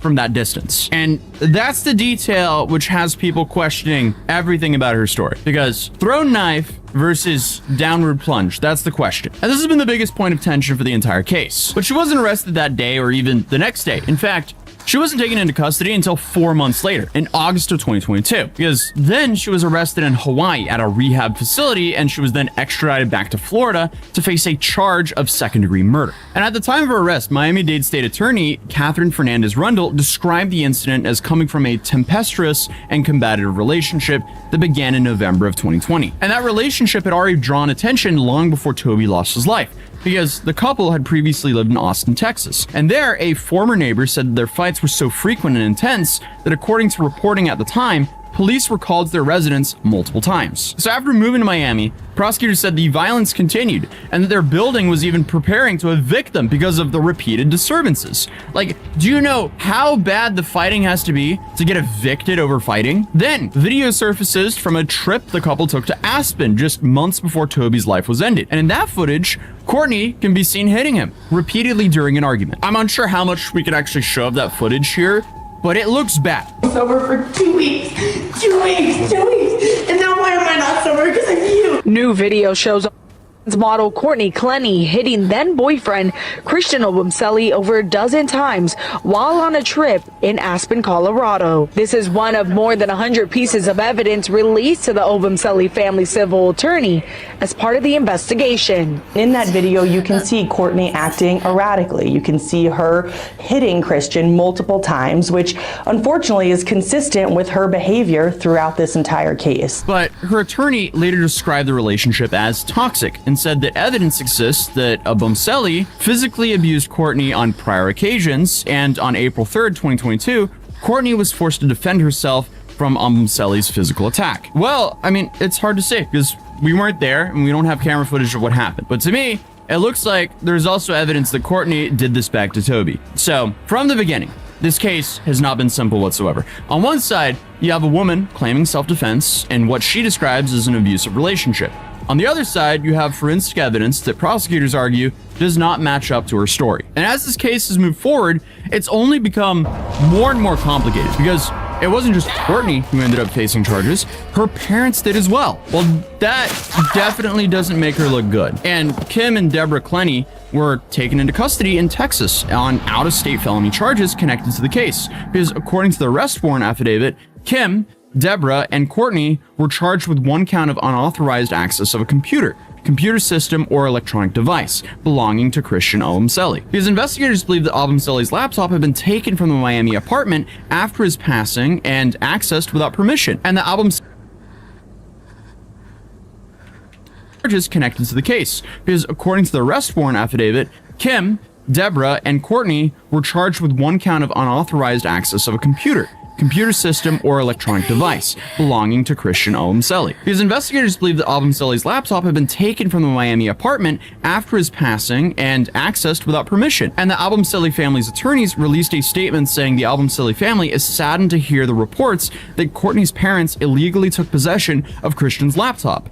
And this is yet another disturbing reminder of the horrible crimes committed against their family. The Clenny's family's attorney fired back, basically saying that they were saddened to hear her parents were arrested, and it was an overstep by the prosecution. They also said, "We believe the Clenny family has been targeted with some trumped-up charges to discredit them in the press and make their lives miserable. It stinks of a power play by prosecutors to control the narrative." So now, not only was Courtney facing a murder charge, her parents were facing felony charges tied to alleged computer access. And in July of 2024, the computer hacking charges were dropped because of a circuit judge ruled that Miami-Dade State Attorney's Office violated attorney-client privilege when investigators seized text messages and emails between Courtney, her parents, and her attorneys. And that doesn't mean that they didn't take the computer, it just means the investigators got a hold of information that was meant to be between Courtney's family. I think we did this one already, right? Clearly.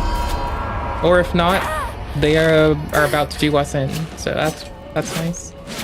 I have no clue what to look for in this set of puzzles. I just know that the game is fun.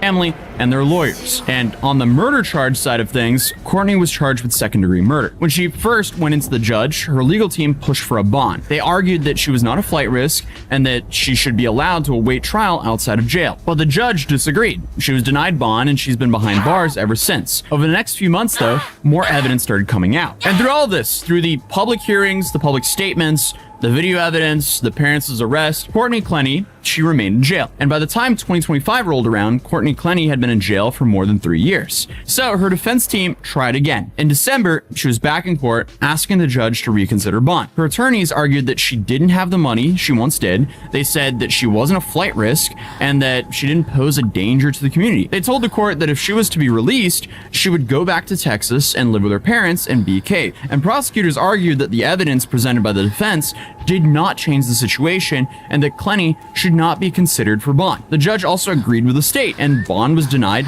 yet again, which means, she has to wait in jail until her trial. But the December hearing did actually lead to a trial date. So the judge set the trial to begin on April 27, 2026. And prosecutors said they believe the case would take less than 2 weeks to present. So after years of legal back and forth, after motions, hearings, and privilege disputes, and public statements, this case finally has a clock on it. Spring of 2026. And I mean, honestly, the stakes could not be higher because if convicted, she could face life in prison. Her defense is still centered around the self-defense, but they also have pushed for the case to be considered manslaughter instead of second-degree murder. And the prosecution maintains the evidence shows an intentional act, pointing again to the autopsy finding of a forceful downward thrust, and that couldn't have just been made from a knife being thrown from 10 feet away. And I guess at this time, a jury will eventually decide, was this self-defense during a violent domestic dispute, or was it all intentional? And then, just as trial season was approaching, she walked into court last week and went viral once again, because this court appearance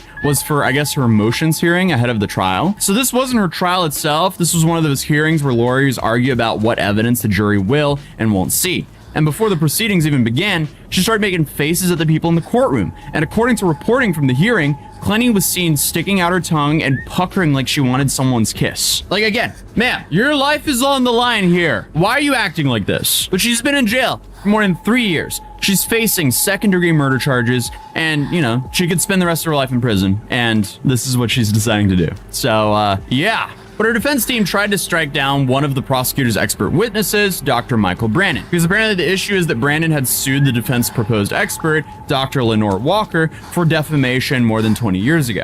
And the case was settled with an agreement that they would not personally malign with each other. And Walker testified that it would make her uncomfortable to remain involved if Brandon stayed in the case. Basically, the defense and the prosecution's star witnesses are fighting on top of everything else happening here. So, that makes this case even more interesting. But Brandon testified that there's no reason why both sides can't continue if everyone keeps it professional. But Judge Andrea Wolfson denied the defense's motion, and there was also a fight over recordings. Because prosecutors also want to introduce recordings that Christian Almcelli secretly made of Courtney before his passing. And the defense argued that those recordings were illegal recordings and should be excluded. And Judge Wolfson ruled to exclude most of them, but we'll still see some of these secret recordings when the trial comes around. Because recordings made in the apartment's lobby and on the balcony can be used, ruling there was no reasonable expectation of privacy in those areas. So apparently, some of that audio will also be played for a jury. I'm actually not having a good day, or I actually literally want to sleep, but you don't take me seriously. So her trial is set to begin on April 27, 2026. 12 people will be asked to decide whether this was self-defense in a volatile relationship or whether this was an intentional act. And honestly, when you're about to ask 12 strangers to believe you were terrified... Honestly, y'all, I would, if I did something egregious, I would explicitly beg for a trial by a judge, not a jury. I'm sorry. I, as a member of my peers, think that I am a dumb bitch and worthless. I would rather a professional look at it if I were ever to do an egregious thing. Not that I plan on doing an egregious thing, but honestly, it seems like the way to go, Not fuck your life over. Actually, ooh.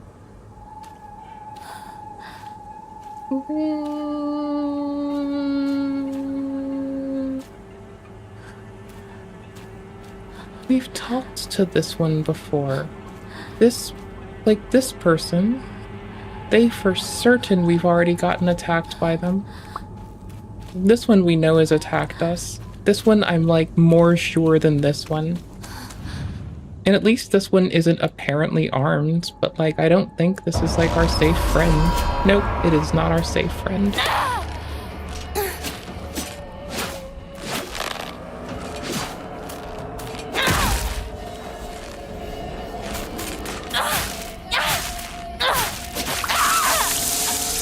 For your life, blowing kisses in court doesn't really seem like the best idea. So, hey, this will be interesting to see how it all plays out. But until then, I'll see you guys in tomorrow's video. I am back with daily uploads again. I took a break after all my traveling, but I have so much content that's stacked up for you guys. So, I'll see you guys soon. Peace. Subscribe if you're new. Drop a like if you enjoyed the video. Peace. That was like my third outro in 2 seconds. See ya. That was the fourth. Fourth outro number 1. That is totally understandable. Y'all, my lovely dears, I'm gonna get off stream because I want to make dinner. And I can't help it. I'm hungry. I need to eat food. I promise. My apologies. My deepest apologies. Besides, I can't float the game. I want to quit it out so I can restart and like have shit display appropriately and update my timestamps. Which is probably gonna lose my progress, but we'll see, I guess. I don't know. You'd think it has been saving the whole time, because otherwise it's just a big butthole. I don't know. We've got 30 seconds for a YouTube video. Bullshit.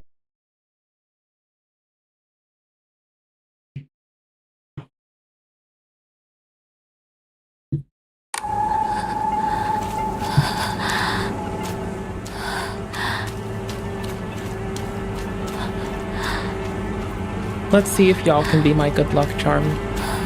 That's my hope here. Thank you for having me. Thank you for letting me be your shithead streamer.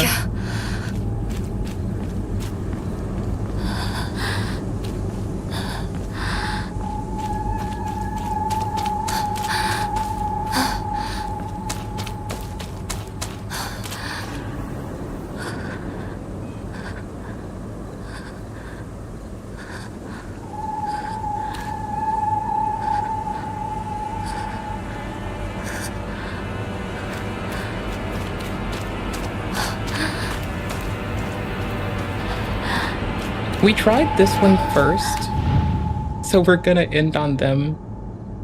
Thank y'all for letting me be your group.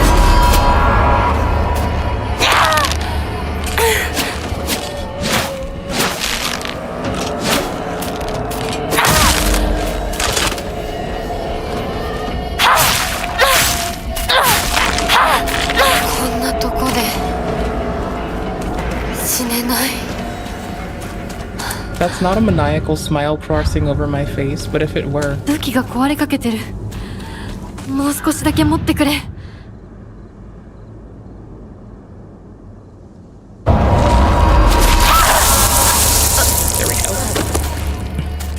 Alright. Be well, y'all. I'll be around either, you know, maybe tomorrow, maybe the day after. I've been having fun with, like, cool computing stuff, so that's been what's distracting me. It's like, you know. Oh, it was auto-saving. Bananas. Alright, cool beans. Last one was 54.